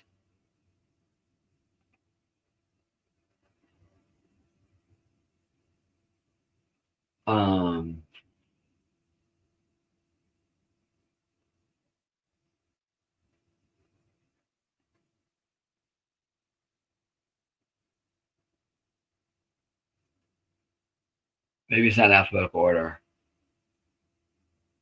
It's in this file though. Just give me a second, y'all. This is worth seeing for us to ponder, because in my early speculations, when I was bitching about the fact that the truck had driven right past the cop car with the flashing lights on it and everything. you know, and we've all been to enough public events, you know, boardwalks and stuff like that, where you can't just really you can't go past the police, you know. But this guy was able to just go right past the cop cars like they were waiting for him, you know. Or at least this truck will say, because I speculated, you know, how do we know anybody was even in the truck? How do we know that? And while I've never confessed this, and I never say it again, I happen to have an AR-15, and I'm wondering how you drive a truck and shoot an AR-15. I don't understand. I'm not a marksman. I'm not like an expert shooter or anything like that, but I know enough that I think that would be kind of difficult. And certainly when you're dealing with firearms, you also, being left-handed or right-handed matters, you know. And so how are you? I can't. It's a few things that are a problem with that, you know, the shooting portion of it. Where's this damn truck? I'm getting worked up.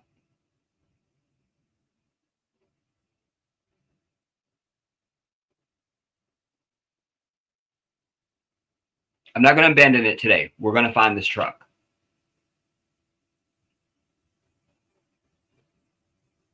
This is worth your viewing.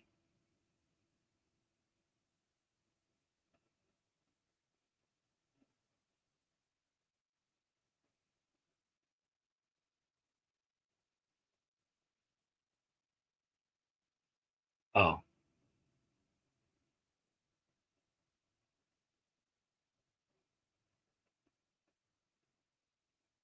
Also, while I'm looking for this, again, any of you guys that don't follow me over on Jedi Africa, you want to get over and make sure you're subscribed over on Jedi Africa, you guys, because I've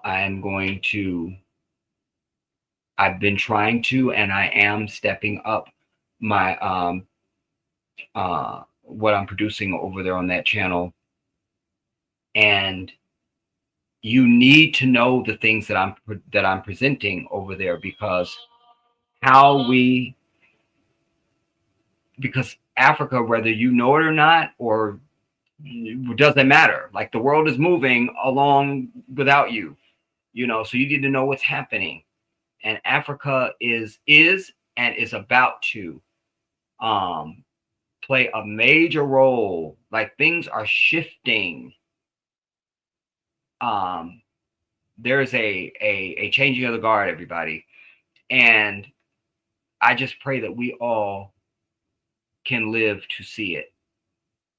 You know, I feel like every African person across the diaspora who is living now, I ask Allah that He give all of us a long life, that we see this come to fruition. We just deserve that, you know. Like, as I've said many times, I'm not going to live my entire life and then die and have been under the toenail of these damn people my entire life. I'm not doing that. I want to move the needle. I want to see it moved. That's why I've said to you, I'm willing to give my life. I'm willing to die for this. It's that important. You know, when you think about that, you only live once. And this is supposed to be your existence. I watched a movie. Remember the movie Captain Phillips or whatever it was? And they had the Somali guy. I never saw that movie because I didn't need to. But I know that actor, Abdi something. He's Somali. And there was another movie called Beneath a Sea of Lights. I feel like it's an independent film or something, but haha, I went past it. There it is. Oh my God, I can't.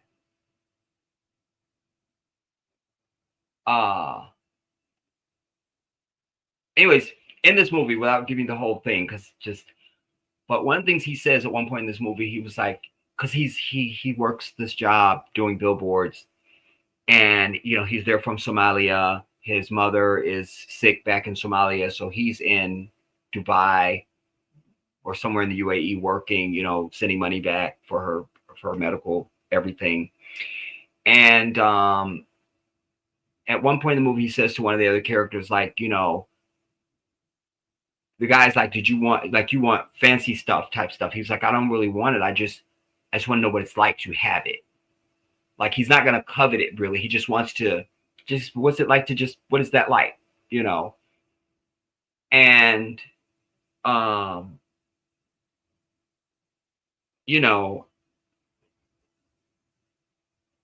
I've lived a life that has shown me many things, and that sent me down a spiral of reflection and thought and remembering and stuff.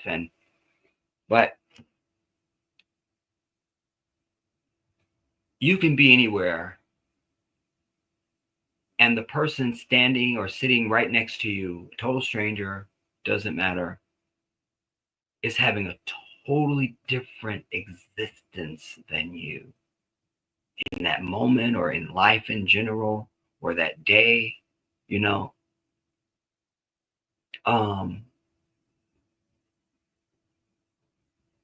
First, let me show you this picture because I feel myself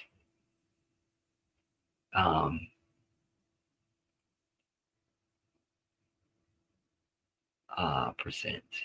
Now I want you to notice this is the perfect picture. I need a window.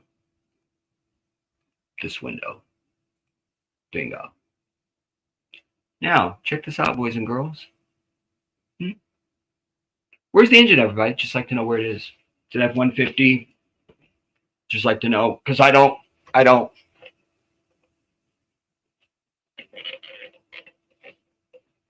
to be in the way. I don't.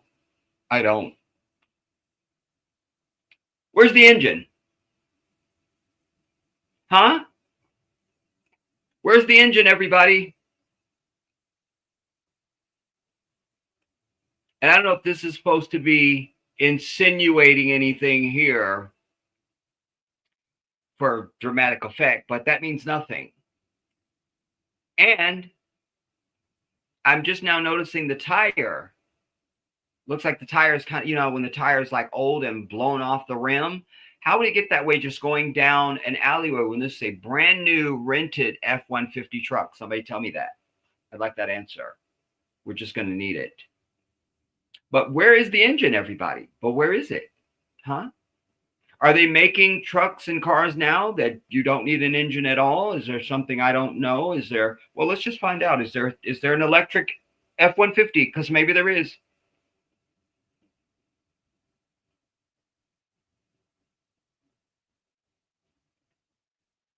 Does GM make an electric F-150 pickup truck? Yes, GM makes an electric pickup truck called the Chevy Silverado EV. It competes with the Ford F-150. So does Ford make an electric F-150? Yes, Ford makes an electric version of the F-150 called the F-150 Lightning. And we know this was a Lightning. Ha! Utopia. Remember I said go back and watch? Go back and watch. My first speculation when I was saying we don't even know if there's anybody in that car. It could be an electric truck for all we know. They could be controlling it. Remember I said those words. I said those words. And I didn't know there was such thing as I didn't know there was such things as I thought the only electric car was the damn Tesla. What do I know? I drive a Honda, but a 97 Honda at that. But yeah, man, they make an electric F-150. So I'm right that there's not a gasoline engine in this, so I'm not hallucinating. And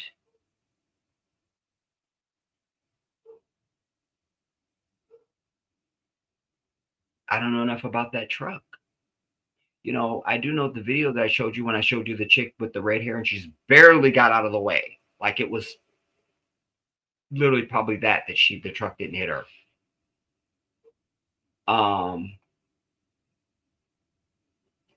In that video though, you could hear the engine revving as it was coming down the alleyway. So we don't understand. I don't know how they sound. So I can't make a statement on that. I don't know what an electric car even sounds like. So I don't know. I don't know what an electric car sounds like. I don't know what an electric truck sounds like when it's driving and revving and speeding. I don't know that. I just don't know. By the way, wait now. Stop. What the hell, dude? So much murder, so little time.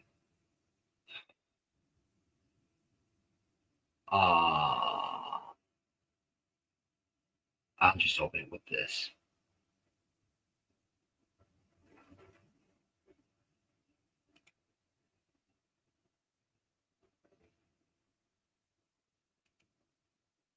I'll just, since I mentioned it, I'll just show you guys this really quick. It's a random, just a random moment in the stream today. But since I mentioned my princess, my 97 Honda, I'll just share it with you. This I took, it was, I have to see when the stamp is, but I was out flying my drone, or one of my drones. And so you can get an idea, like it's a fairly recent, it's probably, might have been right before I went to Africa. But anyways, that's my car, my 97 Honda. And everywhere I go, people always ask me, do I want to sell my car? I can't go anywhere. Everywhere, do you want to sell your car? Why is everybody asking me that? I don't know. I will tell you that when I bought my car in 1999, she's top of the line for her year. Like she's fully loaded and all of that. But 25 years I've had my car and no accidents, and she's never let me down. She's had issues, but she's never let me down. Like, like I'm like, oh my God, I can't, So that was just, I thought I'd just share that random.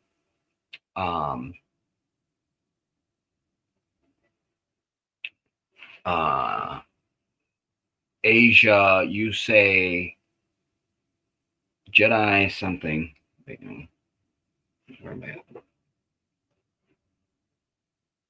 You say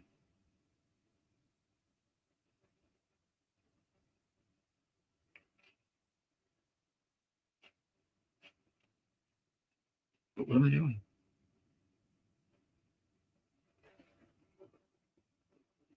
I don't see it on here, but I see it over there. You say Jedi Shay can't, or they can't figure it out because it's all on purpose, weather, fire, warfare. Yeah. Why isn't that on here? That's why whenever we're on, I have to look at both, because sometimes there'll be stuff in here that's not on there and vice versa. Brandon, he made that right turn down Bourbon and the cop car didn't move. That's exactly right. I don't think a cop was in it. New Orleans is my hometown. Oh, wow. And I swore before I moved from Maryland back to California that I was going to try and go to New Orleans for Mardi Gras, just so that I've done that in my life, and it never happened. You know, you go on, you say Bourbon Street used to be Storyville. Why isn't that over here? The prostitution district that trafficked Moses, that trafficked masses, black women, mainly for the military soldiers that had blue book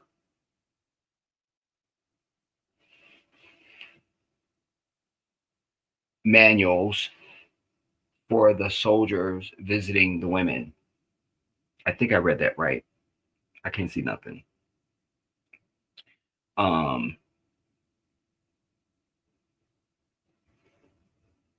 You know, even too, like whenever Giuliani came in and he changed New York and all that, like I don't know, for some reason I love a good seedy town, like a seedy part of the city, you know, like where it's just not as buttoned up and it's kind of dirty and, you know, pissy and all that. I don't know what it is about me with that. Even when I was in college, me and my partner in crime, Donna Jones, y'all, if only you knew. But it's okay, Brandon, just proofread. You know, we venture out to the city, you know, and just in Los Angeles, and just go to the seediest part of town. Like that's where it's fun. I don't know why. I guess I'm just a weirdo like that. I don't know. And why is it seedy? Why is it seedy? Why is that considered seedy? Why? You know. So I mean, whatever. I guess it's perspective. But anyway, so there, that would have been the spot for me. On Bourbon Street. You know what I'm saying? Like just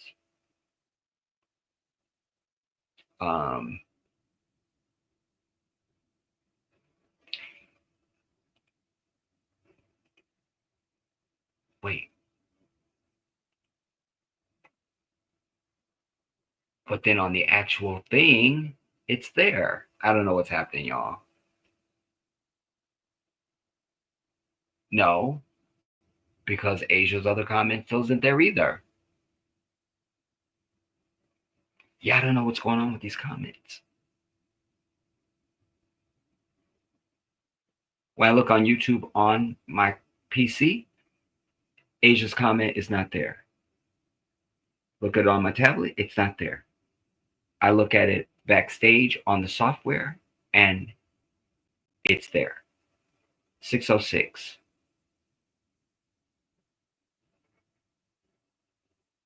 So I don't know. That's how I be missing comments sometimes. Rarely does it happen though, because I'm pretty good with making sure I get to all the comments. But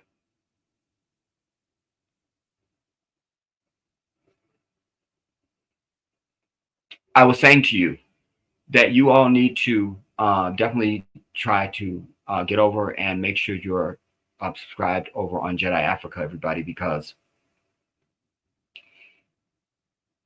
there is so many things happening right now and so many people don't even know, you know, because and rightly so, you know, there's enough things that are going on around the earth and certainly here in this damn country and all that you wouldn't know. That's why I'm turning your head and say, look over there, because this is something you need to know.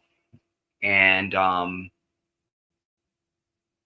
yeah, big things are happening in Africa. In fact, there was just even an attempt on the life of the president of Chad,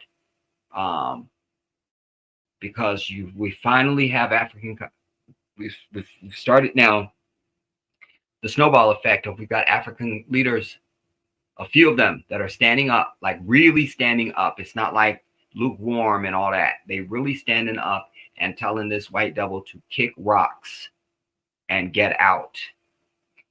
Where's the dude? Damn it.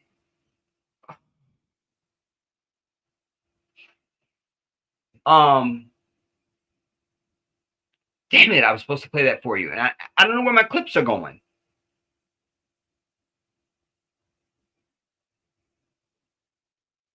Anyway, and there's been I think we're up to 20 or 21 now attempts on the brother in Burkina Faso. I mean, just the gall of these people. And then you have a lot of these Zionists that are going to South Africa. But then there's other countries that won't allow an Israeli passport anywhere near them. I love that. It is time for the global majority to stand up and start pushing back on these people. Don't allow them access anywhere. Don't allow them citizenship in your countries. Just, it's time for people to start separating from these people. They are showing the true demons that they are now. The true demons. And I'm so glad that most of the world is seeing it now. You know, even people that didn't think it or didn't want to believe it or just weren't paying attention or whatever. People know now.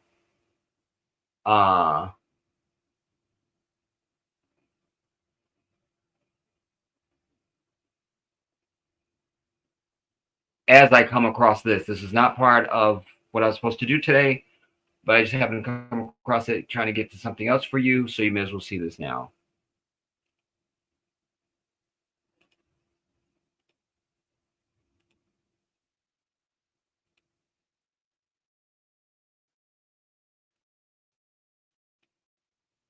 This is why I wish these people off the earth. Wait, here. And they always look like this. The best way is to transfer them to Europe.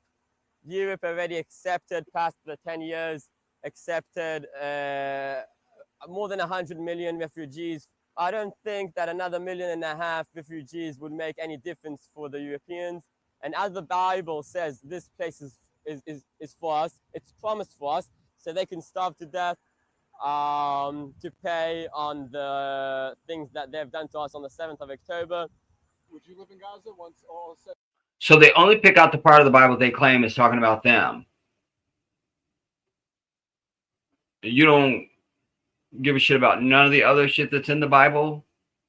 You feel, I mean, it's just, not to mention that you're not even in the Bible, except for the synagogue of Satan. That's where you're at. You're in Revelations 2:9. That's your bitch ass. There you are. Well, there you are. I think they've got an 8x10 photograph of you too. I think it's there.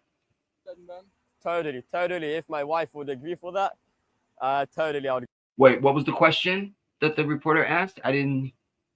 To pay on the things that they've done to us on the 7th of October. Would you live in Gaza? But forget what you've been doing for them since the 1920s. Forget that. It says, would you live in Gaza once all is said and done? Oh, that's what they asked them. Once all said and done? Totally. And he said, totally. Okay, if my wife would agree for that, totally. Why do you have yellow teeth and you're supposed to be the chosen people and you're supposed to be in the Holy Land? Why are your teeth fucked up? I'm really dead ass about that. Like, why are your teeth fucked up? Look. Totally. If my wife would agree for that. Look.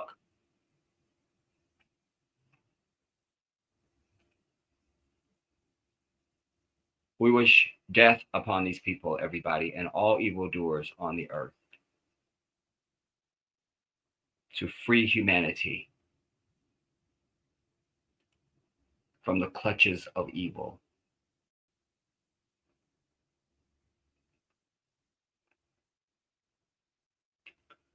I don't know why I can't find my damn.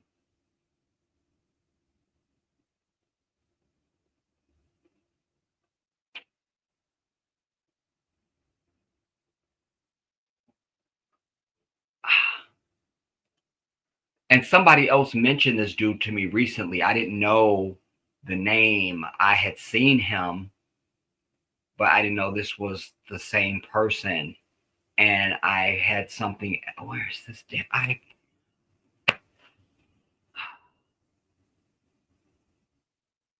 Maybe I overlooked it like I did the first clip of seeing it. Let me just look.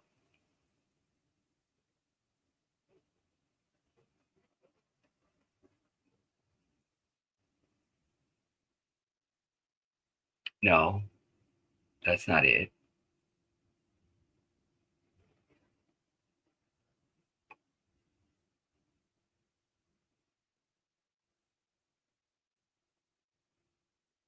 I think I found it. My lord, we have them.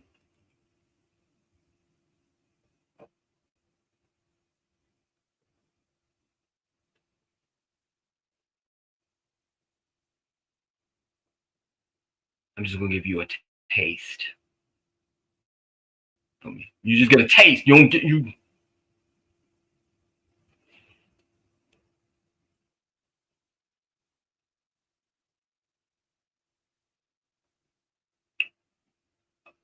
Let's go back over now.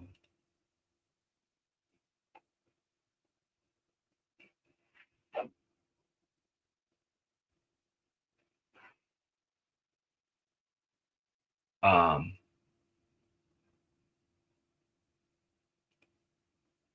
and some of you all probably are familiar with this guy too. I still don't know who he is really. I don't even know if he's even really being interviewed. I don't know. He's kind of a mystery, but here he is.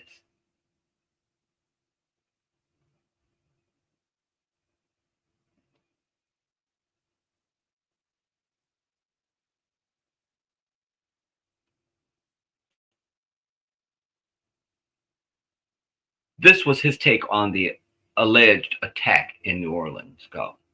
Well, I mean, when you ask me about like the attack in the U.S. over the holidays, you're gonna have to be more specific. I mean, are you talking about the attack a couple of days before Christmas, when a woman was set on fire on the New York subway? Is that what you're talking about, or you're talking about the guy who got pushed in front of the train, the subway train, on New Year's Eve day? Is that what you're talking about, or you're talking about the mass shooting on New Year's Eve in Illinois, or the shooting in Mississippi, or the shooting in Ohio, or the shooting in Chicago, or you're talking about the mass shooting in New York on New Year's Eve? Or is it the guy who drove his car into a crowd in New Orleans? Or is it the Tesla truck that blew up in Las Vegas? Which one are you talking about? I'm going to need to know which one of these acts of wanton violence, which one of these acts of wanton violence is the one that interests you? Which one of these bothers you? I mean, I can guess. But for anyone who genuinely condemns violence, who genuinely detests, and who genuinely does condemn indiscriminate violence against innocent people, well, then you're going to have to explain to me the selectivity of your horror. Because you don't look like a people actually that's horrified by violence, frankly. I mean, that woman who was set on fire on the subway, your people were just filming it. The man who set her on fire, in fact, was just sitting on a bench watching her burn to death. People just walking past, security people just walking past. It was the same nonchalance with which you have shrugged off the tens of thousands of innocent children, women, and men murdered on an industrial scale in Gaza. The same nonchalance, the same blasé attitude. So yes, it's a bit confusing. How exactly you choose which acts of depraved violence you decide are actually bad and are actually alarming? Of course, we all know that you have said that the man who rammed his car into a crowd of people on Bourbon Street in New Orleans, you've all said, you've claimed that he pledged allegiance to ISIS. We haven't seen any evidence of that yet, as far as I know. We haven't seen any evidence of that except for an ISIS flag that was mounted upside down. And we've seen pictures where the flag is there and the flag isn't there, pictures of his truck. You said that there's videos of him on social media talking about joining ISIS, talking about believing in ISIS and what have you, but no one has seen those videos. What we know is that he was born and bred in America, just like almost everyone else who commits violent crimes in your country. Just like the gunman in the 500 mass shootings in America last year, the 40 school shootings in America last year. We know that he was a veteran of your military. You trained him, you created him, your society indoctrinated him, and then your military indoctrinated him. Turns out the same is true with the Tesla bomber. That was also your guy, another American soldier, an active duty Green Beret, no less. I saw some U.S. senator, Randy Fine, tweeting something about how we have to do something about these violent Muslims, how Islam is this fundamentally broken and dangerous culture, and we need to do something about it. That's Senator Randy Fine. He's from Florida. Okay. You had nearly 1,200 murders in Florida, Randy Fine, in 2024. That's over 7 per 100,000 people. Let's compare that to a somewhat comparable Muslim country, say Tunisia. Well, the homicide rate in Tunisia is 2 per 100,000. So Florida is nearly 4 times more violent than Tunisia. Okay, Tunisia has a small population, smaller than Florida. So what about Turkey? Turkey has a much larger population than Florida. It's easily as developed, if not more developed, and has bigger cities than Florida. So what about Turkey? Well, that's 3 per 100,000. So Senator Fine's state is more than twice as violent as Turkey, which is about 4 times larger than Florida in terms of population. Okay, let's say Malaysia then. Florida is about 23 million people. Malaysia is about 34 million. So 10 million or so more. Similar climate, similar level of development. Okay, again, Florida's homicide rate is 7 per 100,000, 7.4 per 100,000. Malaysia has a homicide rate of 0.7 per 100,000. So Senator Fine's state is over 7 times more violent than Malaysia. Homicide rates in the UAE, homicide rates in Saudi Arabia are similar to this. Florida has a higher homicide rate than Afghanistan. It has a higher homicide rate than Syria. Imagine that. You're safer in Syria than you are in Florida. In fact, the only Muslim countries that have a higher rate of homicide than Florida are Muslim countries where Muslims are being killed by Americans or their proxies. And yes, their proxies include groups like ISIS. So when you say that your American veteran joined ISIS, well, we in the Muslim world just regard that as more or less being the same as when a U.S. veteran leaves the army and goes to join a private military contractor. ISIS is nothing but America's Wagner. Everybody knows that around the world. That's why you sent your Ukrainians to go work with them in the Sahel. That's why they're guarding Syria's oil facilities for you. ISIS works for you. We know that. I mean, I'm sorry, but after the last 24 years, we've all reached the point of regarding the official at face value explanation for terrorist attacks. Right.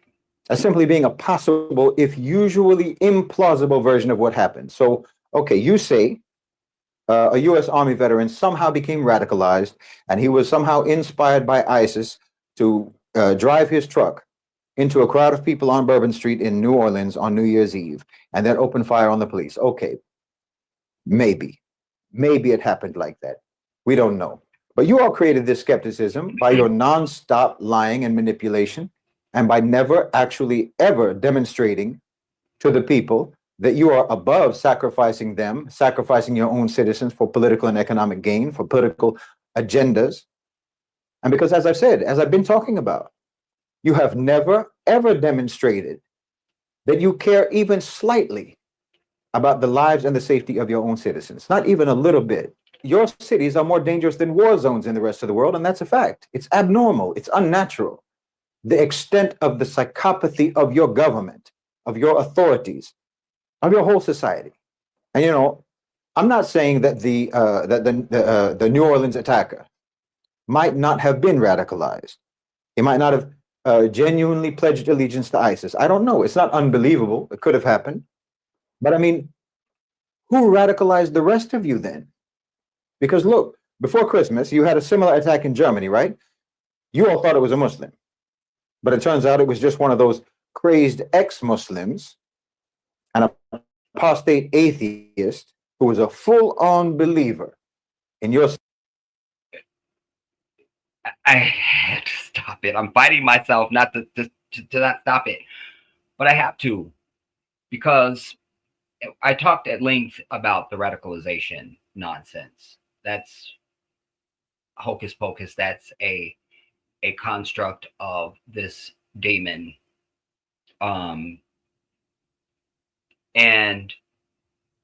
But this ex-Muslim thing, I'm gonna proclaim that is going to be a CIA operative, just like ISIS and everything else, or that they've told you this about the person because We never get to hear these people speak and say anything. And, you know, there's even a black chick. She's African. I don't know what country she's from, that you may have been exposed to somewhere on something. She does a lot of speaking against Islam, claiming she's an ex-Muslim. Listen, everybody, there is no ex-Muslim. There is no ex-Muslim. The only people who would even use that term is people who never were Muslim, and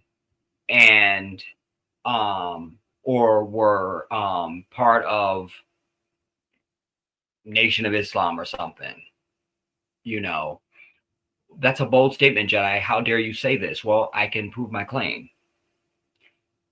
I'll prove it after he shuts up. Let me, because I just wanted to be a quick break in. Let me just go a little bit more of this, and then I'll tell you that.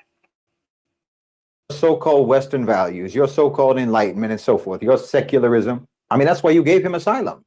Because he was on your side. He was completely subscribed to your outlandish, dishonest propaganda about Islam. And he hated Muslims. Oh, yes, he did.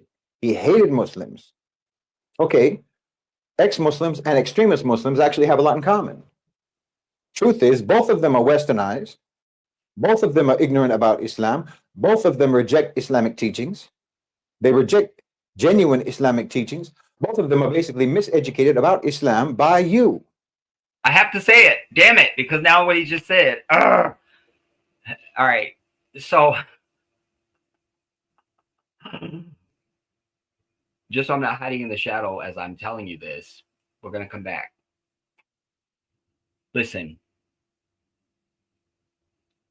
one of the things that Allah says to mankind in the Quran is La ikraha fit din. Let there be no compulsion in your religion. And then it goes on. Katabayi anaristu min al-qoy, famayi akfur bitawuti, etc., etc. Why yukmin billahi faqad istamsaka bil urwati uthqa. But Allah goes on to say that He guides whom He wills, that truth stands out from error, and so on. I know the Arabic better than I know the English, but and I've said to you over the years, that's why you don't see us coming around in the groups on Saturday and Sunday, knocking on your door, asking you, do you know Islam? You know, we're not coming up to you, handing you a pamphlet in the post office, you know, and things like this, and putting door hangers on your door like some Christians did to me. They always come to me for some reason. The new ones, the ones who have been here and have actually interacted with me, they don't come back. That's anywhere I've lived, because I usually hold them and lecture them for many hours.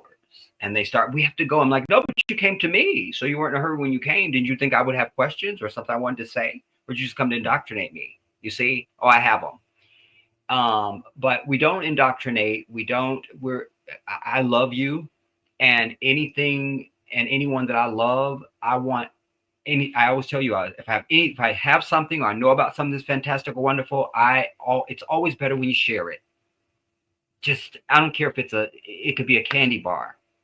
I want you to have half of mine, or I'll get you one, or whatever I'm having, so we can just say, isn't this good? Isn't it good? And we can remember it. I've always been that way. It's just maybe because I'm from a big family. But I'm with that with anything, everything. And so because I know that Islam is the thing that does and can liberate our people overnight, I want this for my people. So I am not as nonchalant about it, you know. To non-African people, if they see me in the airport or something and I'm dressed, they will ask questions and things like that. And I'm happy to share. But when it comes to my people, I really want them to know why they should be Muslim and what Islam is, so that they can hopefully make that decision for themselves. Because what I'm trying to get to say is that why there's no ex-Muslims, because everyone who's Muslim has chosen it for themselves. You know, it's like God bless the child has got his own.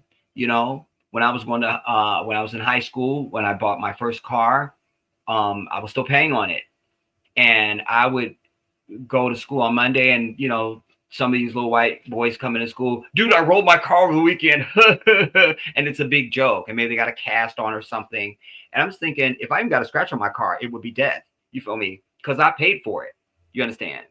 But they're driving their dad's car, or their parents bought them a car. That it doesn't mean the same to them.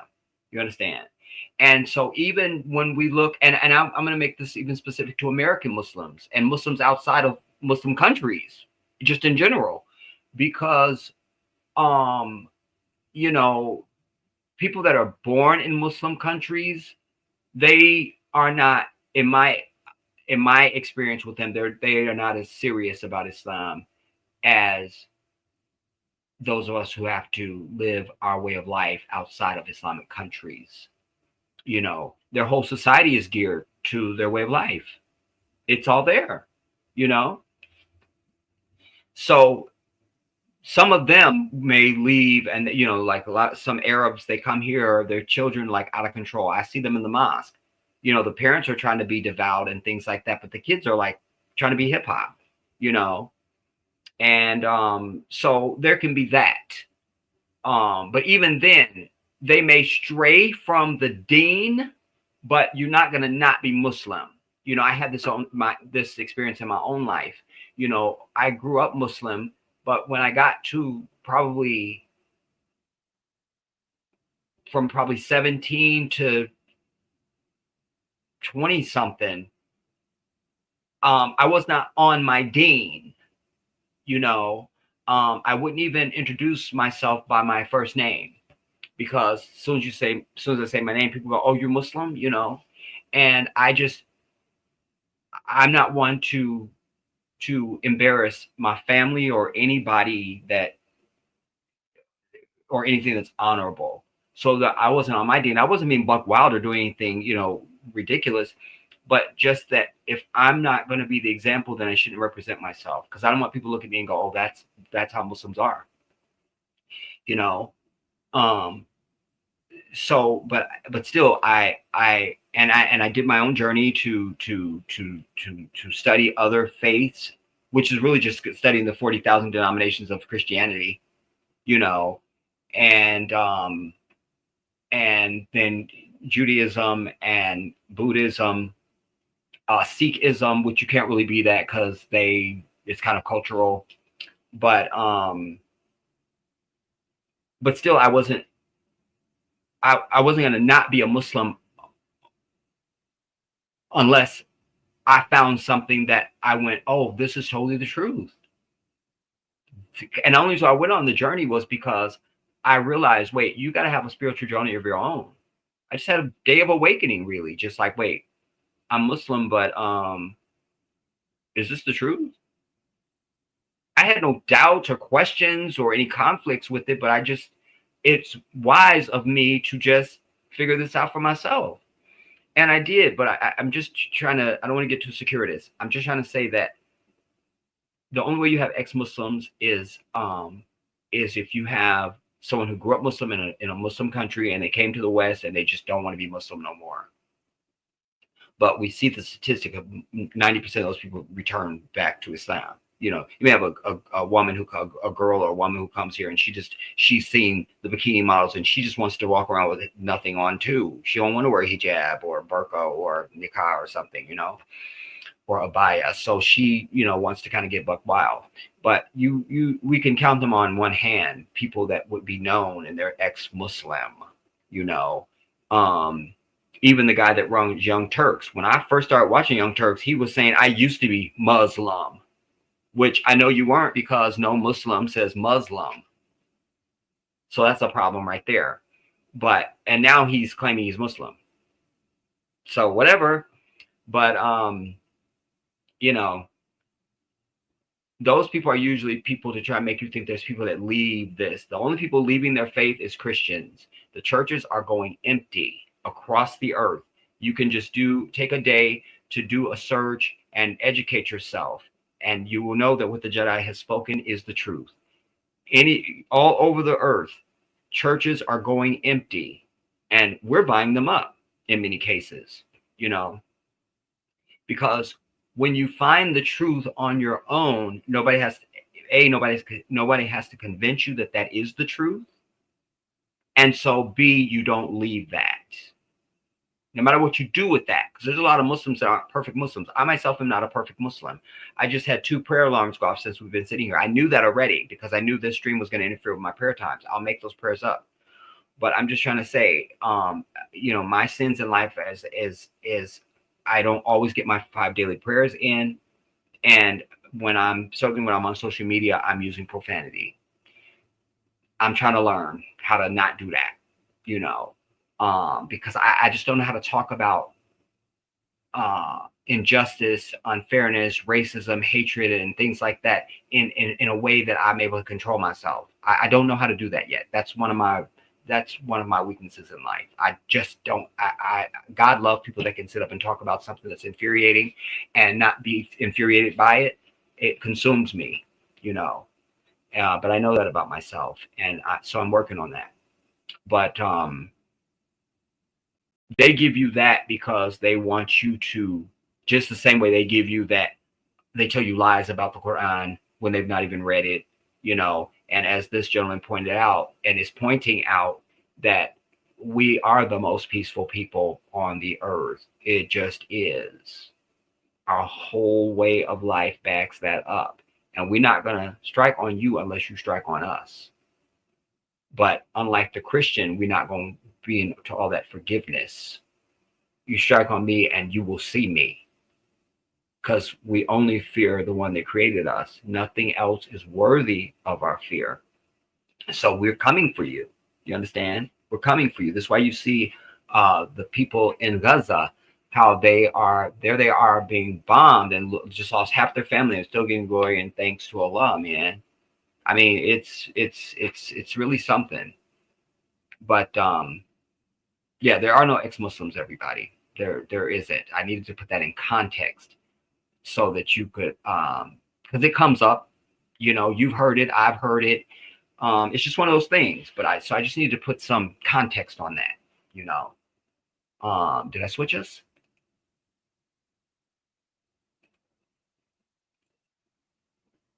And I think we'll start landing just after this. So seatbelts in the upright seats in the upright position. They both believe what you Wheels tell down. We're on final approach. them about Islam, which makes them more or less products of Western society. The ex-Muslim believes that Islam is savage and violent because you told him it is. And so then they hate Islam savagely and violently, just like you. Which means they never knew Islam, because if they knew Islam, they would know that that's not the truth. The extremists also believe that Islam is savage and violent because you told them that it is. Right. And so then they act savagely and they act violently according to your teachings. By the way, do the hairy hands bug anybody else except me? It's just me, right? It's just me. It's just me. Okay. And more often than not, they act savagely and they act violently against who? Against other Muslims, just like you. Same as what you do. Everybody in the world knows who the problem is. Everyone in the world knows who's the most violent society on earth. Everyone knows the most violent culture on earth. Everyone knows who are the most vicious terrorists on earth. And it most certainly isn't the 2 billion Muslims of the world who collectively have the lowest rate of violent crime in the world and who are collectively the most victimized by Western violence. And I'm very sorry to tell you, but an American driving a car into a crowd of Americans in America doesn't change that reality. So you want us to condemn it? Well, of course we condemn it. We condemn all of your violence, whether you call it terrorism or you call it crime. Yes, Asia. Whether you act alarmed about it or you act nonchalant about it. You treat it as mundane. It's all horrific and repugnant to us. It's all alarming to us. It's alarming to any civilized person who comes from a civilized society. Who comes from a civilized society where people... I think he is some stripe of Arab, some type of way, but I think he might be some weird combination of like an Arab person that has vitiligo because his hands look like, if you ever really looked at Michael Jackson's hands, the stages that he went through. Anyways. You treat it as mundane. It's all horrific and repugnant to us. You see there, the hand, and he's got some pigment in here, but then the fingers are, I can't. It's all alarming to us. It's alarming to any civilized person who comes from a civilized society. Who comes from a civilized society where people don't act like that. And like I said, no one outside of your society, outside of your strange culture, right? No one understands how or why you apply different definitions, different characterizations for your acts of brutality. Like, remember the guy who blew up his van in Nashville in 2020. You remember that? Somehow you just swept that under the rug, like it was nothing. You said that it wasn't terrorism. The man blew up his van outside of the AT&T building, shut down the internet in Nashville, and you said that he chose his time and place for maximum impact. That's what you said. That's what the FBI said. But then you also said it was just a suicide, not terrorism. Okay, why? You know, after that woman was burned to death in New York on the subway in New York, they caught guys a few days later trying to get on the train, trying to get on the subway with lit Molotov cocktails.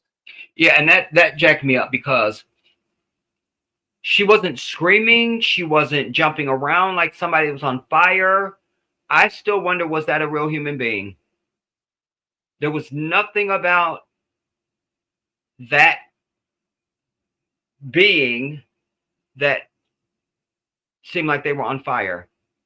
There was no screaming. There was nothing. I don't care what else you got going on. If you're on fire, you know you on fire. So that it's just again, I don't know. I don't know what that was, y'all. That was another event. It was another event. That's also not terrorism.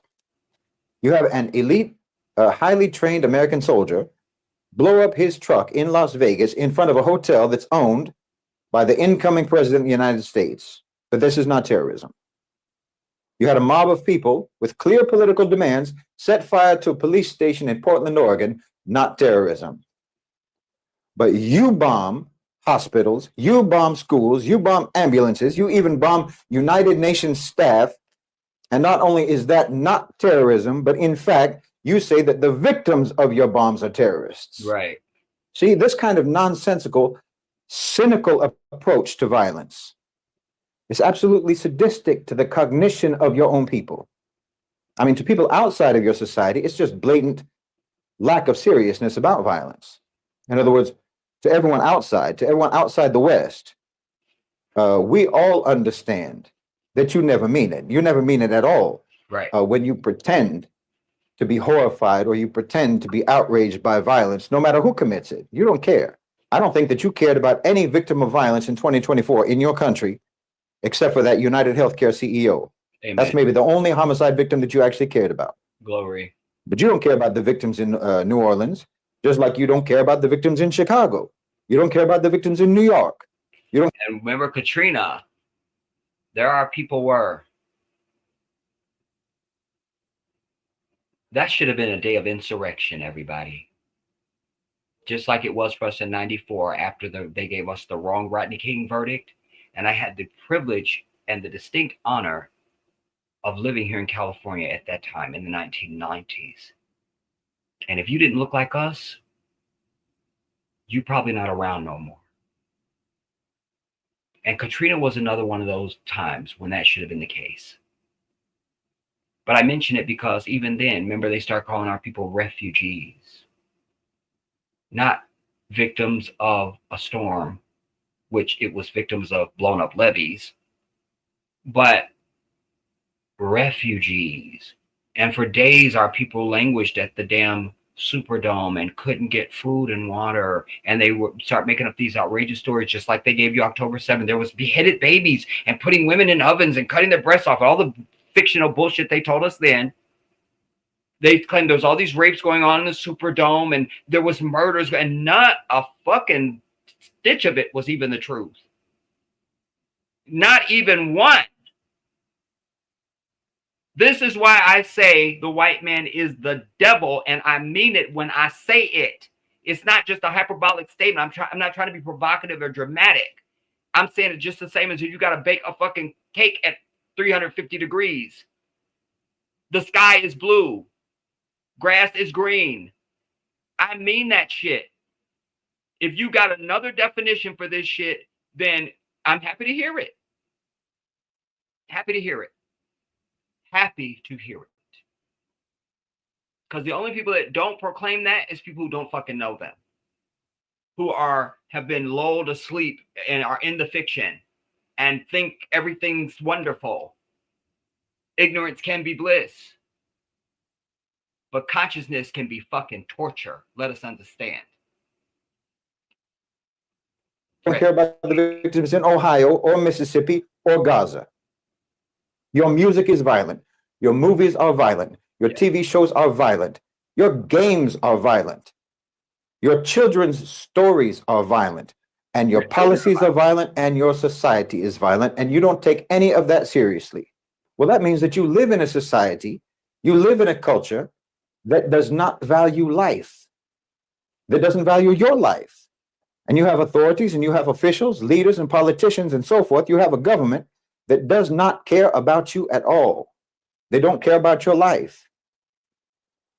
They don't care about your life any more than they care about the people overseas who they bomb and kill every day. Your life is only valuable to them, or rather your death is only valuable to them as a vehicle for justifying repression on the pretext of security or some other political agenda. So, for instance, 500 mass shootings in 2024, rampant violent crime, people being burned alive on the subway. None of that, according to your government, constitutes a threat to your safety.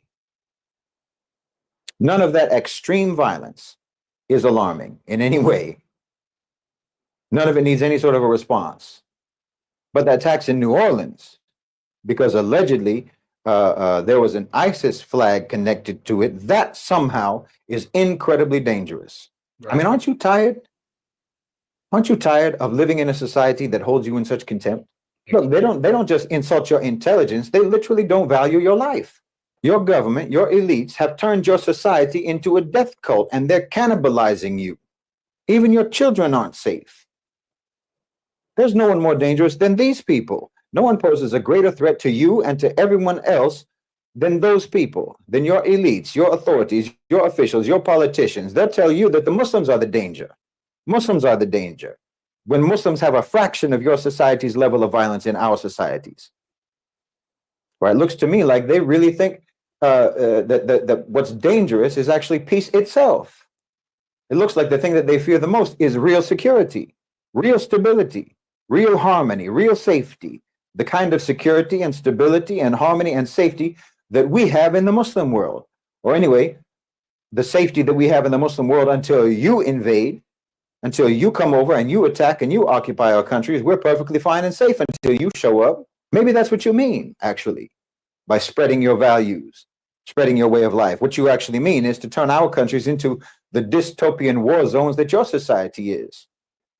And maybe that's what you mean also about Muslim immigration potentially endangering your culture, endangering your way of life, because it might actually civilize your society at some point. And I've already gone down the list for you on that to show you how Islam would totally interrupt all of their revenue stream because unrighteousness is so profitable. You're afraid that if you get enough Muslims in your country, then your homicide rate might actually drop to a fraction of what it is now. Yep. And who knows?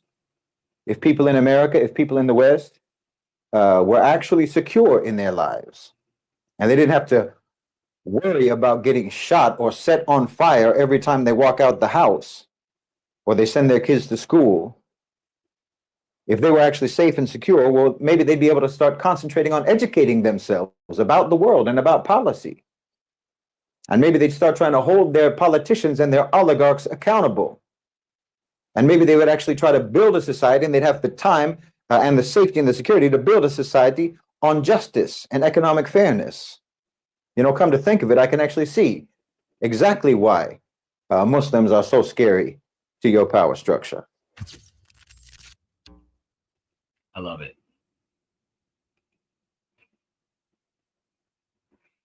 Yes, it's very scary to them. I wanted to shout out Willa. I saw you come in. Willa, a big shout out to you, Queen, and a happy new year.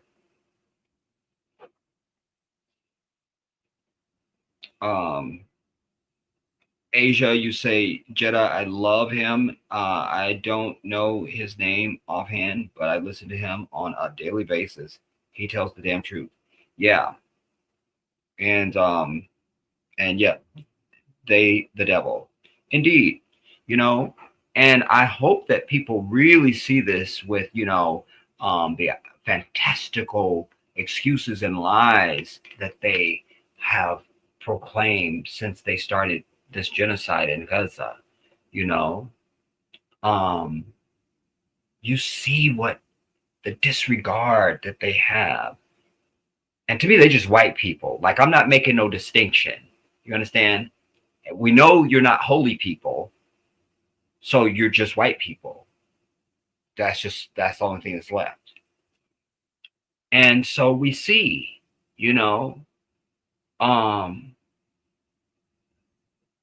the depravity, the inhumanness. Like, they are the devil. They are the devil. They really are the devil. And they're like the upper echelon of white evil, really, for me. I think Revelations has it just perfectly right. The synagogue of Satan. It's perfect. That really is it.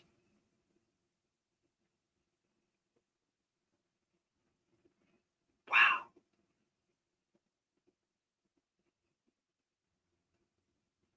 As Dr. King said, well, I don't know what will happen now, but it really doesn't matter with me now. I just want to do God's will.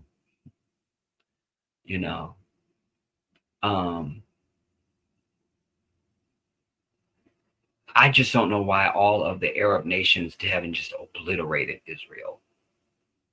They got their own problems. We put all of our disunity out on Front Street for all the world to know. But they got some disunity going on in Arabs too, obviously. Because there's more of y'all in Northeast Africa than this shit staying in the desert. Why haven't you obliterated them? Why? But we saw that on the continent of Africa, when, well, there's been many, but we'll just cite Gaddafi, when they murdered Gaddafi,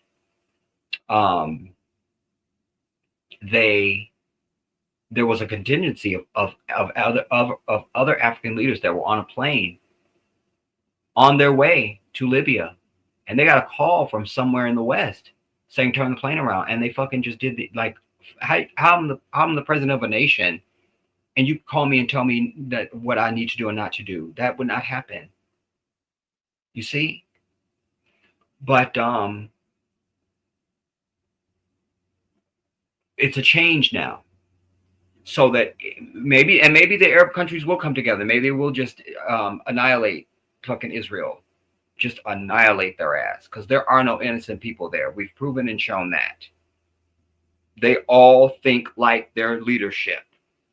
It's just a nation of fucking saturated, demonic racists.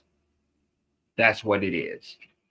But those days of separating out Africans is coming to a screeching halt. At least we can say the tail lights are on now. Somebody's at least got their foot on the brake.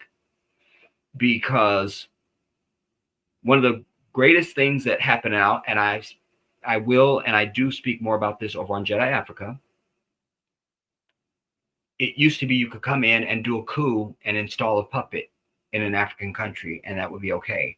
But increasingly, the youth in Africa have their eyes are open. You understand? And they are sick and tired of that. They see it for exactly what it is. So when you had the coup in Mali, the white devil wanted to send in somebody, but Mali was able to sustain. Then Niger stood up. Then Burkina Faso. That was the linchpin, because Niger has uranium and Burkina Faso has gold. I think they also have uranium, but they definitely have gold. And so when they were telling the ECOWAS countries of puppet ass Negroes to attack, they all joined together, Burkina Faso, Mali, and Niger. And they said, you attack even one of these, we see it as an attack on all of us. You see? That unity. Then France said, well, we're not sending fucking Air France to your region anymore. And they lost like $68 billion or $1 million or something like that.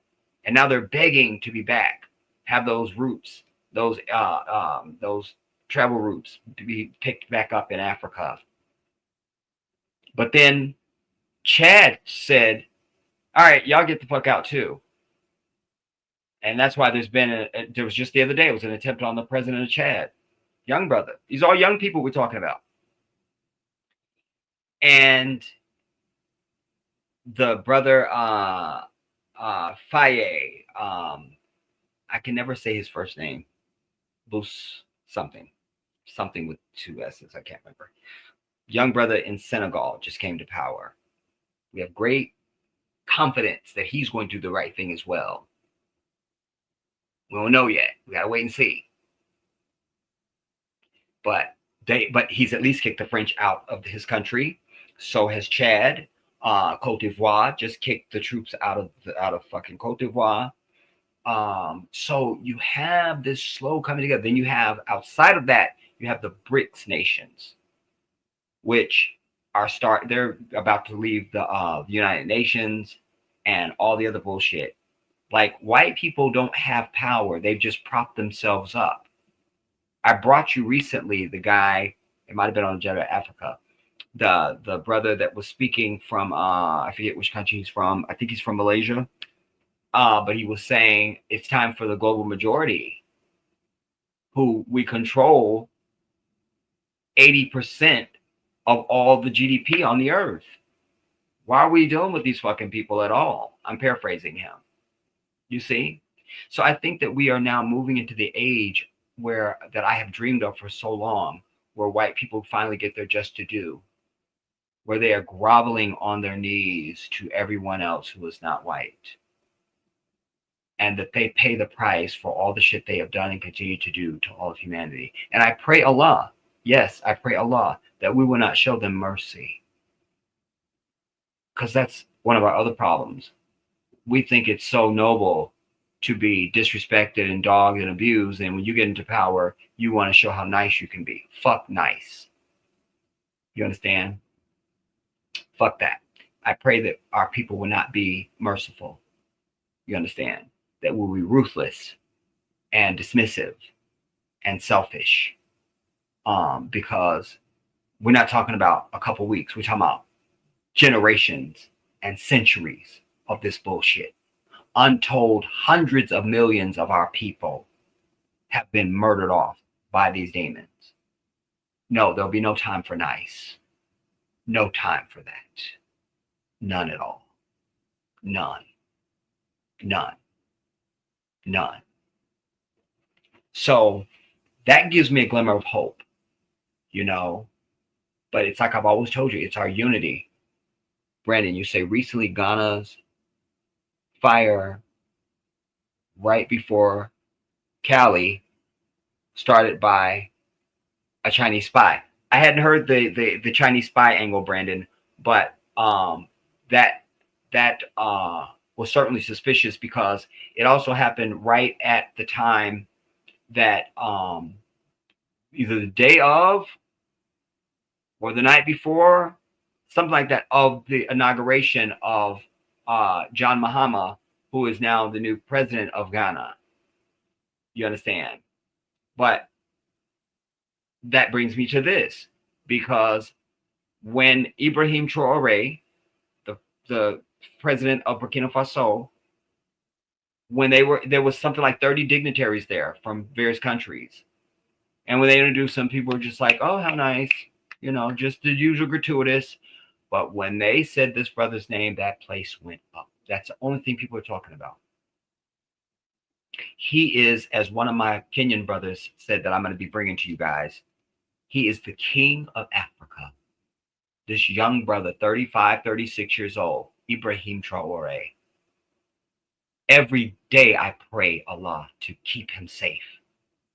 Every day I make dua for this brother, man, because it's so critical. I mean, it's him and the other brothers, but he's the standout. I always tell you, have more than one of anything. It's always a standout. And he is the standout. He is the standout. I mean, any African country that he visits, it's like the Messiah. You should see the people in the street. It's like when you see Michael Jackson overseas. People just trying to get a glimpse of Michael. He has that effect. He's a brilliant young brother, compassionate, smart, disciplined. And whereas everybody else at the damn inauguration showed up here, they come with all their, bullshit and their fancy suits and all this. He came in that same military outfit with that beret cocked and his sidearm. And they didn't know he was coming. Just because he can't trust his own damn people on his own damn continent. Sadly. So he had sent word that he would be represented. And they thought some envoy was going to come to represent him. And the very last minute, he appeared. And they went up. They went up. All the news across Africa, that's what it's about. Go Google news in Africa. You're going to see this story of Ibrahim Traore. And as I've said to you before, just so happens, all these brothers I just named are all Muslims. Every single one of them is Muslim. Every single one of them is Muslim.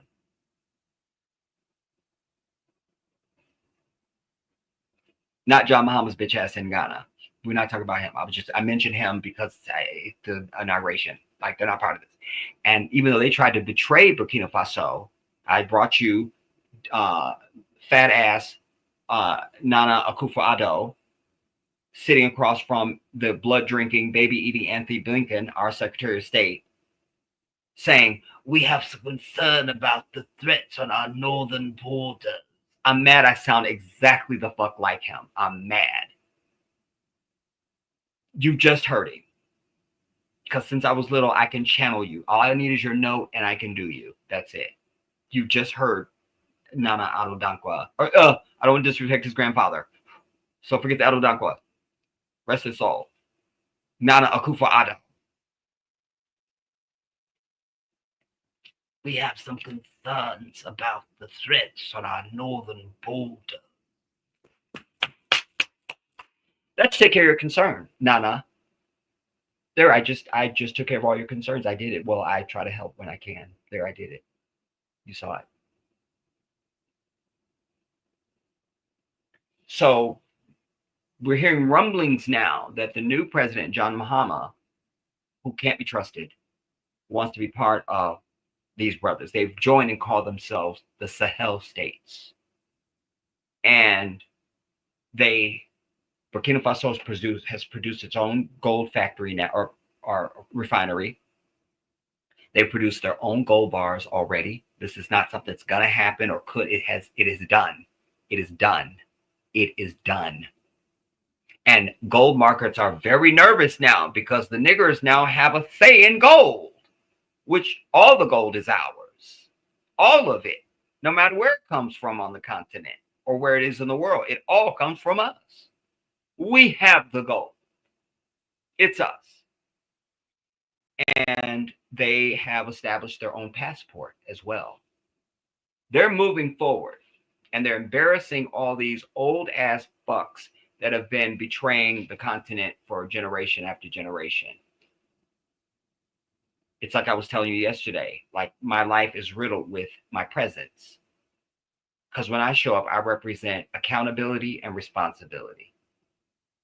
Don't care what it is. And people are threatened by that. Do you understand? It could just be a job. I show up on a job. Now I'm the guy that works. Damn it. He's showing us up. He don't slack off. I actually have to work now. You see? So the tide is slowly changing, you know. More Africans and diasporans are coming together. As I said to you all the other day, I'll be bringing you, I spoke with, there's a brother who I became aware of only in the last several months. Goes by the name of the Kenyan Beast. And when I very first saw his video, I just thought, he's my little brother.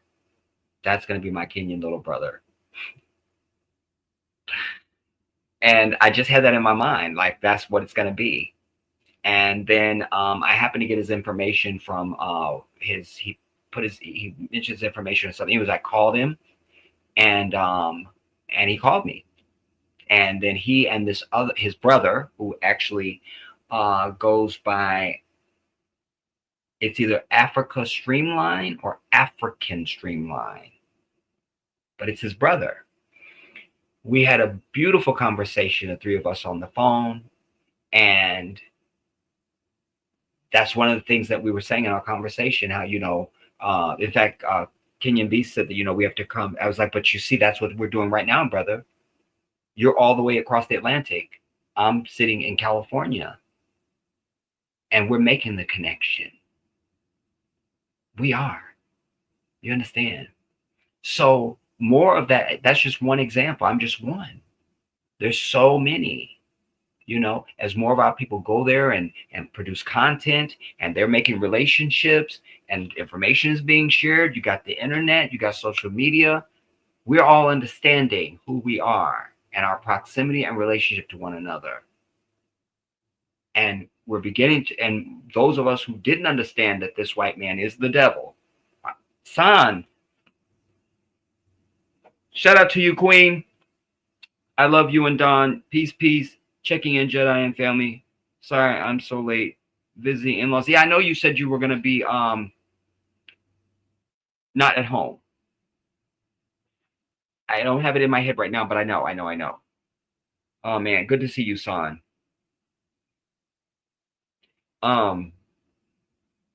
Yes, Asia.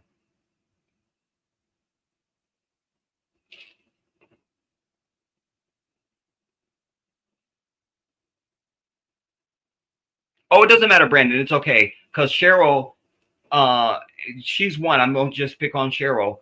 But it doesn't matter. I don't mind that. You could type War and Peace. Allison Blebb will come in here and type a thesis. So it's fine. I don't mind. I don't mind. You know, this is interactive. Every once in a very blue moon, I forget who it was now. Her name escapes me. But she will come in and have like every comment is her.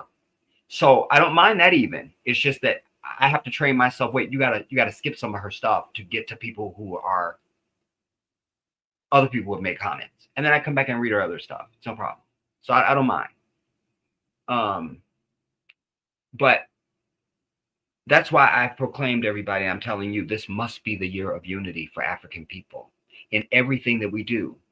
Everything that we do, it's got to be our year of unity. You've got to commit, or if you never committed, you got to recommit an allegiance to Blackness.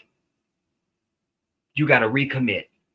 You got to put down old ways, because if we want something we never had, we got to do shit we never did. I've always told you that. That's the formula for anything you want to accomplish in your life. Take that forward. You don't got to pay me. I just made you successful. Go do it. Go do it. You'll send me my 10% later. I don't mind. I'm busy. Go be successful. And our unity is dangerous. It's dangerous. You look at even Phil Scott, who I've been very critical of. He's got his thing he's doing with his network. I just use him because I can't think of everybody else. But just something like that.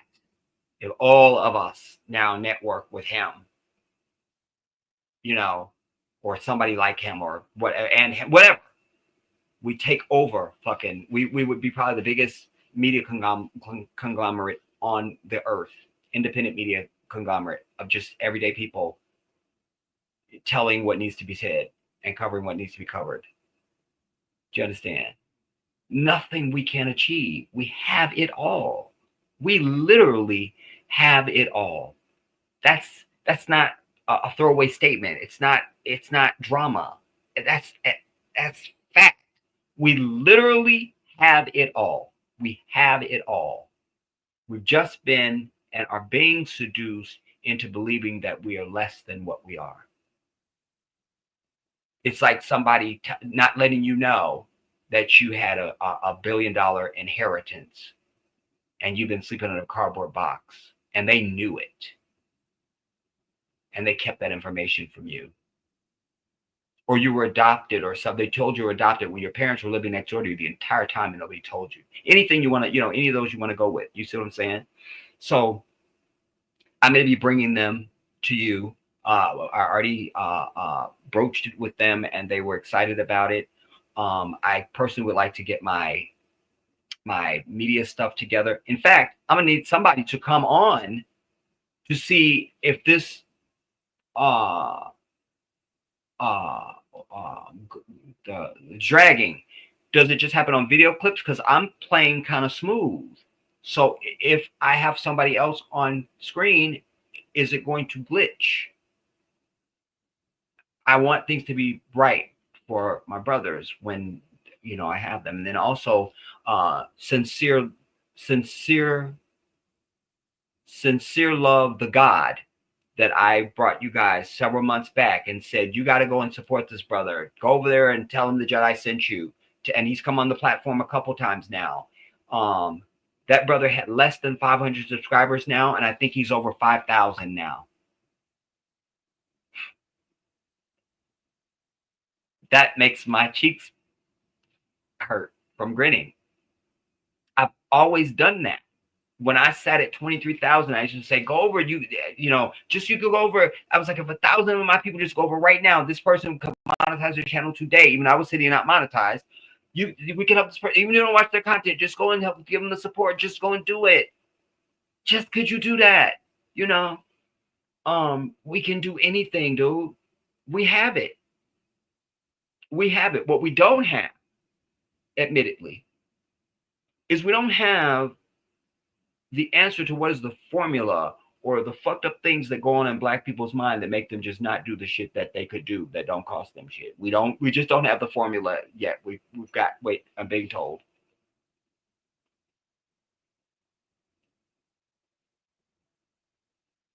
Being told they're still studying it. I'm being told. I'm live right now. I'm being told. I'm being told they are studying it right now and they just don't have the answer right now. Just don't have it.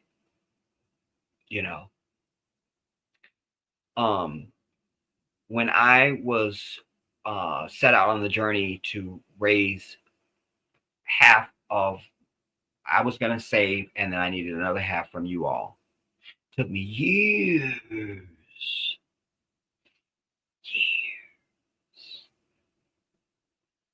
What could have been done in a day? Because this is before the 20,000 subscriber channel got shut down. This is when I was getting 20, 30,000 views on a single video. And I would say, if everybody just gives $1, we can knock this out, everybody. And for months and weeks and years, I had to say that. Because so many people wouldn't just give a fucking dollar. That wasn't going to break the bank. You weren't going to go homeless. You weren't going to be thrown out. You weren't going to not make rent. But there were people who had to give over and over and over again. And I have to give glory and praise to Allah for my brother Kai. Because without him, I probably would still be sitting here. And never would have made my journey or began my journey. because this is an interruption. I'm going back to Africa, everybody. Let's be very clear. You know, this is just an interruption. And I think about Dr. Umar Johnson. You know, I still hear people, and I still see him having to defend. And I just saw something the other day that I didn't get a chance to follow back up on. You know, people have given him a lot of grief over that damn school. But I know what he's going through, man. I was just trying to raise a lousy 10 grand. He's trying to do something greater than that. And I would even dare to say he probably lowballed what he asked for, because there's other expenses that he just doesn't, because if I ask for even more, I definitely won't get it type thing, probably, you know. Wish I could have a conversation with him. But for a lot of it, I don't need to have a conversation with him to know what is going on or what went on, you know. Because our people would just doubt you out the gate without any provocation for doubt or anything. Just doubt out the gate. First response is doubt. And I need us to change our first response to support, trust, and belief. You see, we have a thing in Islam. This is why the brotherhood of Islam is so important. You know, I've been starving of it here because the Arabs don't give it to us. But that was one of the many things that I was seeking in my journey, my hijrah to move to Africa, and particularly a Muslim African country. And my brothers did not disappoint me, you know. But what I'm trying to get to say is that, you know, this brotherhood of Islam, it's not just the men, it's all Muslims. It's the women, it's the men, it's the children, you know, because the divine has provided that you would not be without and I won't be without. You can even have more than me, but I'll have something too. You won't have it all and then I have nothing. No, that's not the way God intended it. So if we as African people, what I'm trying to get to say is that as Muslims, I give my brother 100% confidence as if he came out of the same wound as me, and I've known him my entire life. And he does the same thing for me. And we've never met. That's the way of Muslims across the earth. That's the way. Unless you're into some Arabs and then they look at you like, you know, you could be full. You could have just came out of the mosque and they'll ask you, oh, you're a Muslim? Are you dead yet? I'm getting worked up. Don't do it.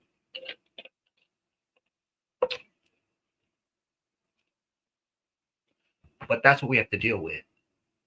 Literally. There's brothers that will tell you they just was in the mosque praying and all that, and you know, and they come out of the mosque, or you know, and they literally have some Arab, oh, you are Muslim?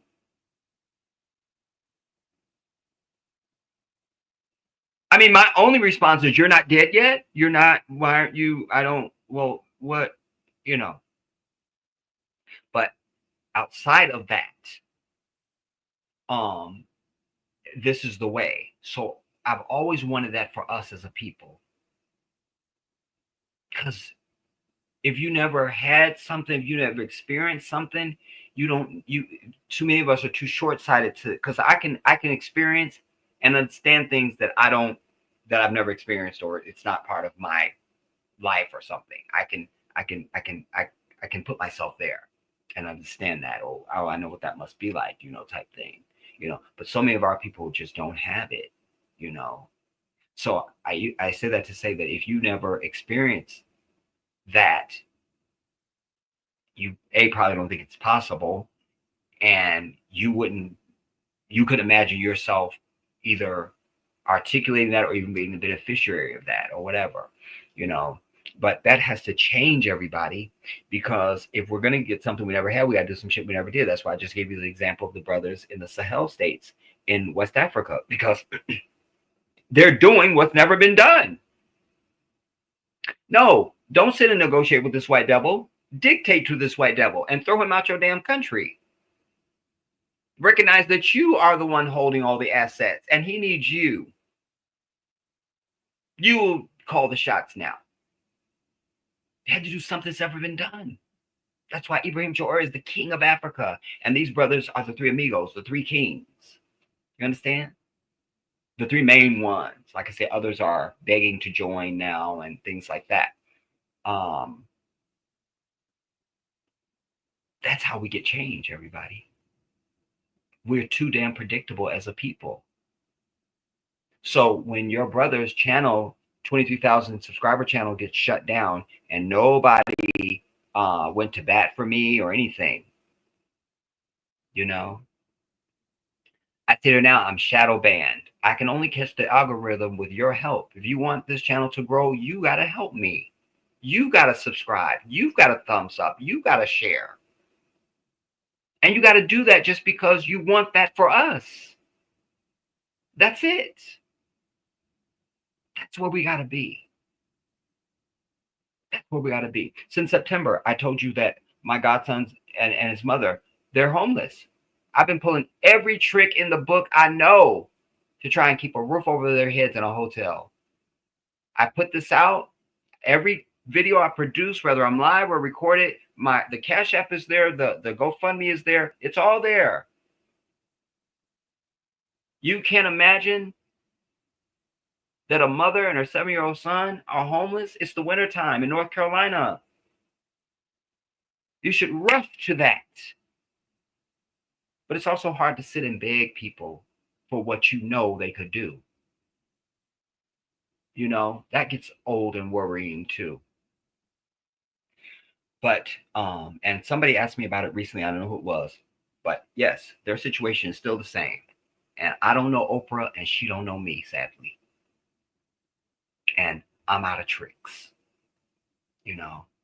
So I've told you guys the GoFundMe and the Cash App is on every video that I do.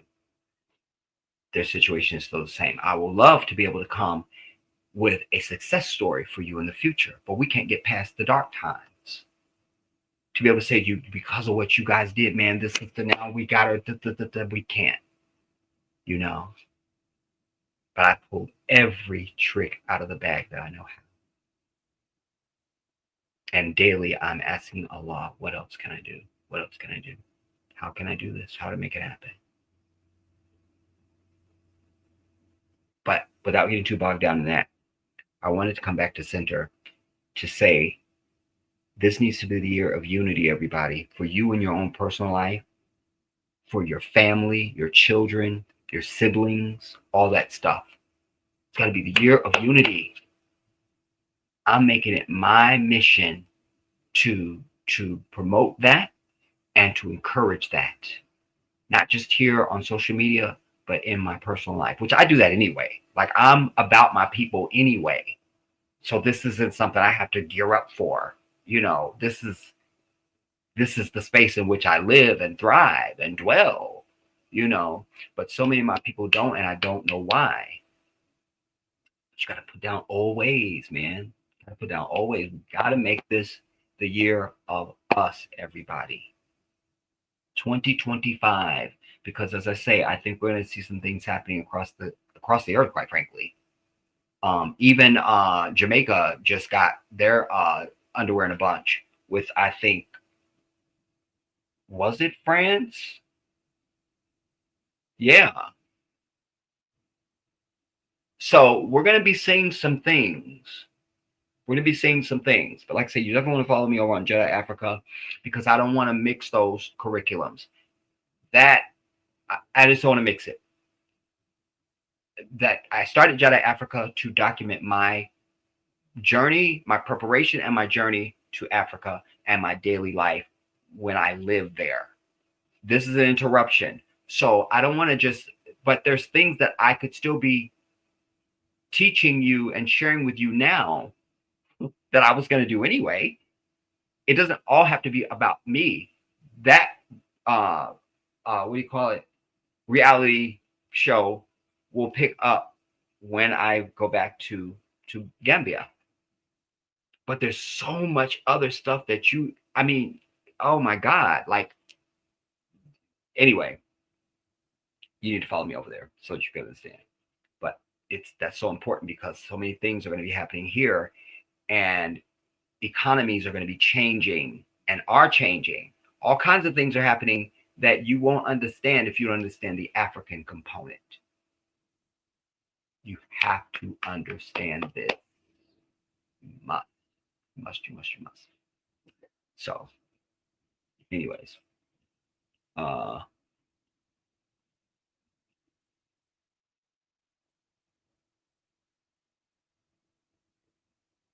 okay, son.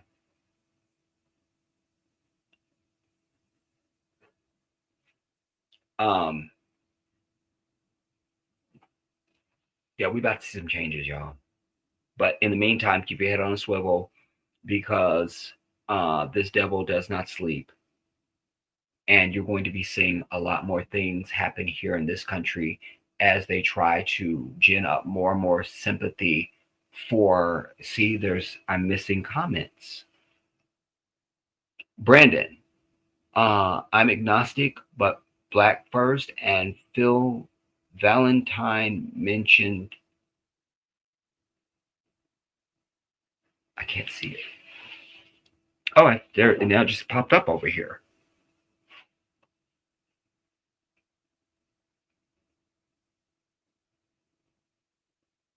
Gematria is greatly used with Arabic language. And I have to confess, I don't know what gematria is.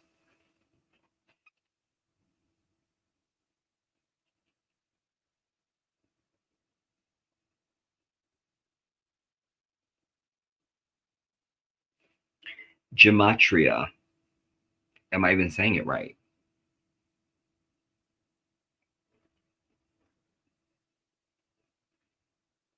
Is numerology. Gematria is the practice of assigning a numeric value to a name, word, or phrase by reading it as a number.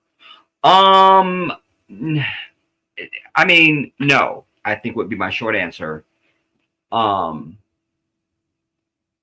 that context of what I just understand. But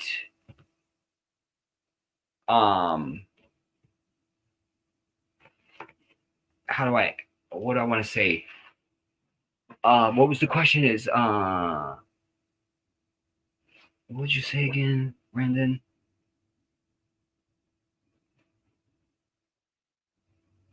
Is greatly used in Arabic language. In the Arabic language or culture? Because what I just read describes like somebody using numerology or, what do you call that? We call it with the signs, horoscopes or something. It says in numerology, gematria. In numerology, gematria is the practice of assigning a number value to a name, word, or phrase by reading it as a number or something. I don't know anything about that. My Arabic predominantly comes from Quranic Arabic, which is divine language. So I'm not versed in like, I'll classify this as a dialect, we'll say. So I wouldn't know that. That might be intercultural in Arab culture. It might be on the same with numerologists or something, or tarot readers or card readers or something. I don't know. I do have a version of that I do with not Arabic, but English, like, different stuff I've done. And I'm sure I'll do more. Like sometimes when events happen, like what day did it happen on? How old was the person? This type thing. And I start to see patterns and I go, something's going on here. You feel me? So there's some things, but yeah, I don't know that, Brandon. I guess that's my long, short answer.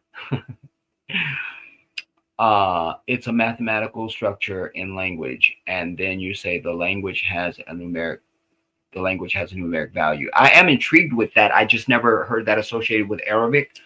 I'm intrigued with that concept. What I can tell you is that the Quran is a mathematical miracle.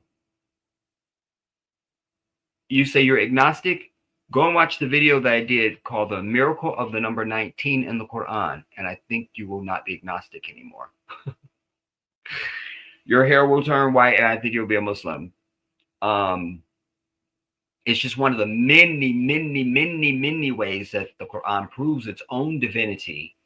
And I'm just dealing with just the number 19. There's also the miracle of the number 7. And there's some other things that would really astonish you just as a conversation piece. Even if we weren't talking about theology and belief, you would just be blown, your hair would be blown off, because I'm Muslim and I'm still floored by it.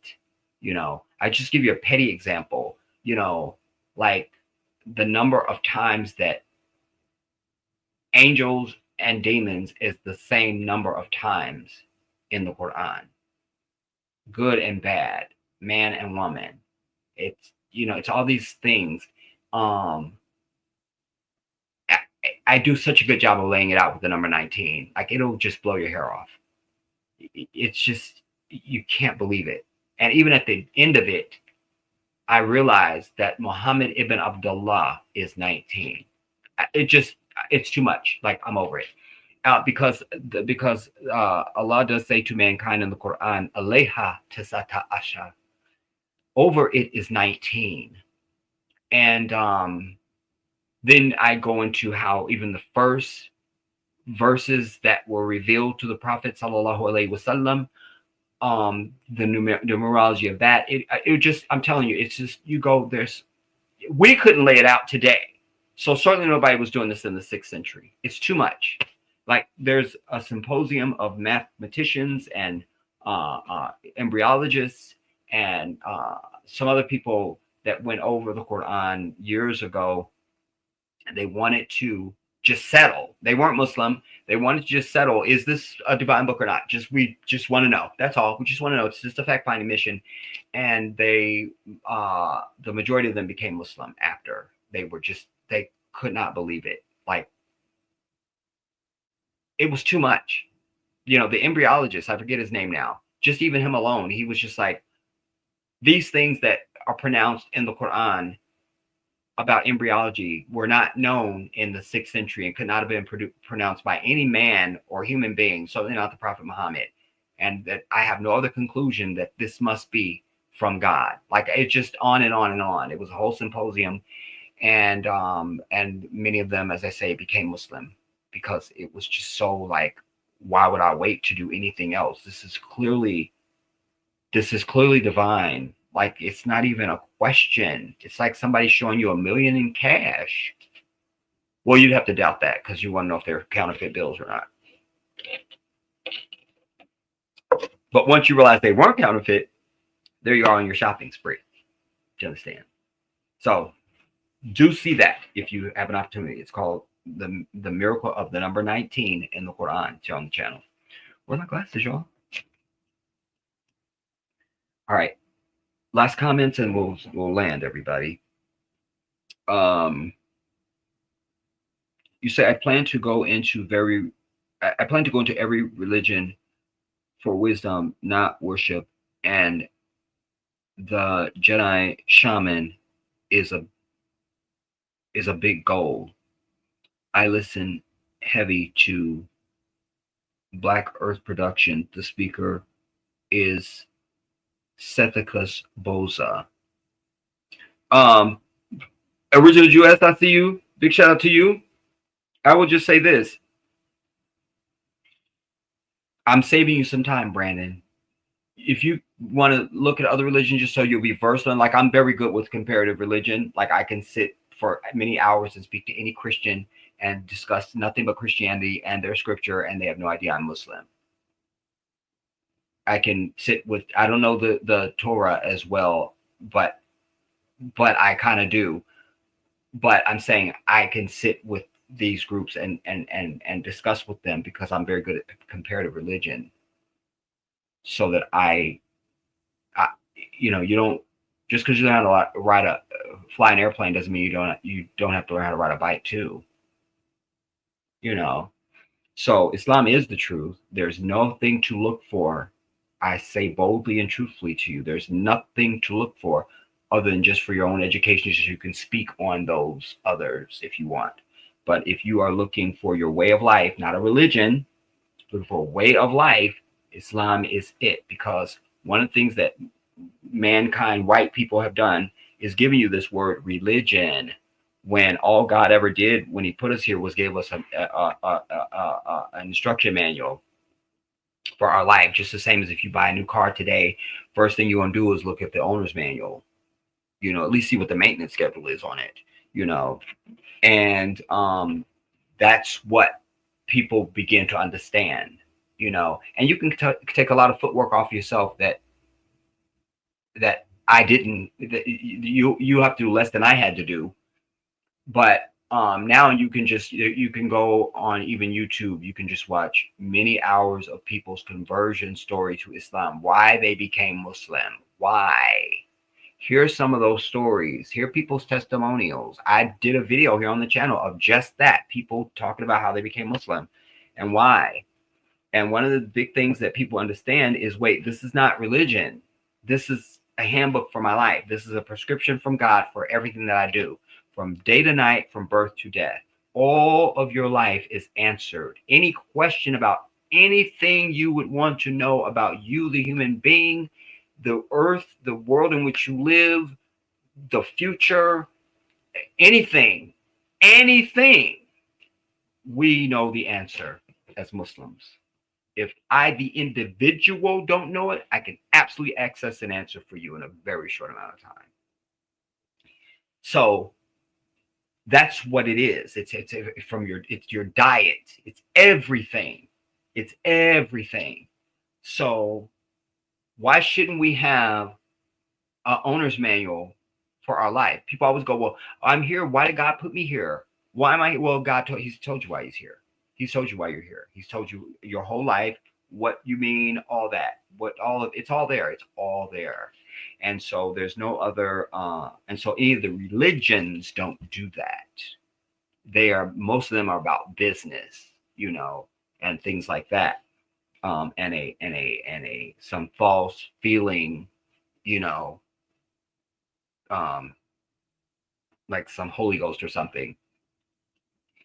But if you want to know, you want answers to you, the human being, physical, spiritual, before and after, Islam has the answer. Period. Period. Period. Period. Period. So,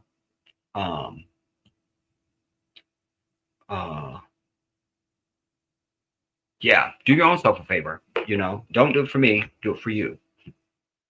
For you. For you.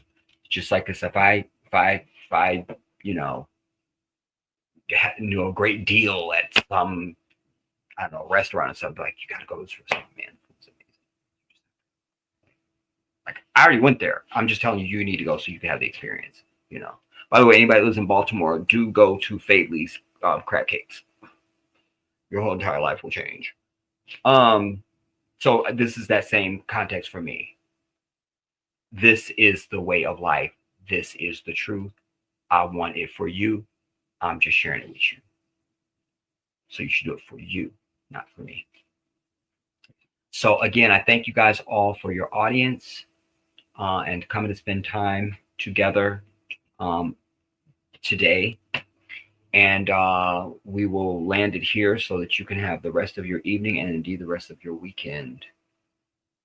I do appreciate you all.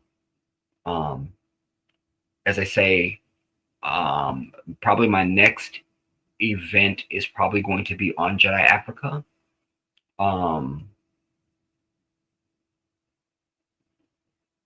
Yeah, I never know. Y'all know.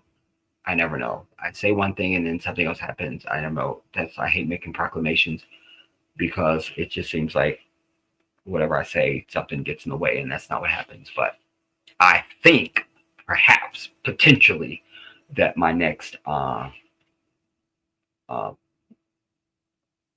whatever I'm going to release or put out or do will be over on Jedi Africa. So I hope this stream has been of benefit to you, that you will be able to take something away from this that you can use, that will benefit your life. I love you all, and I will see you soon. This is the Jedi.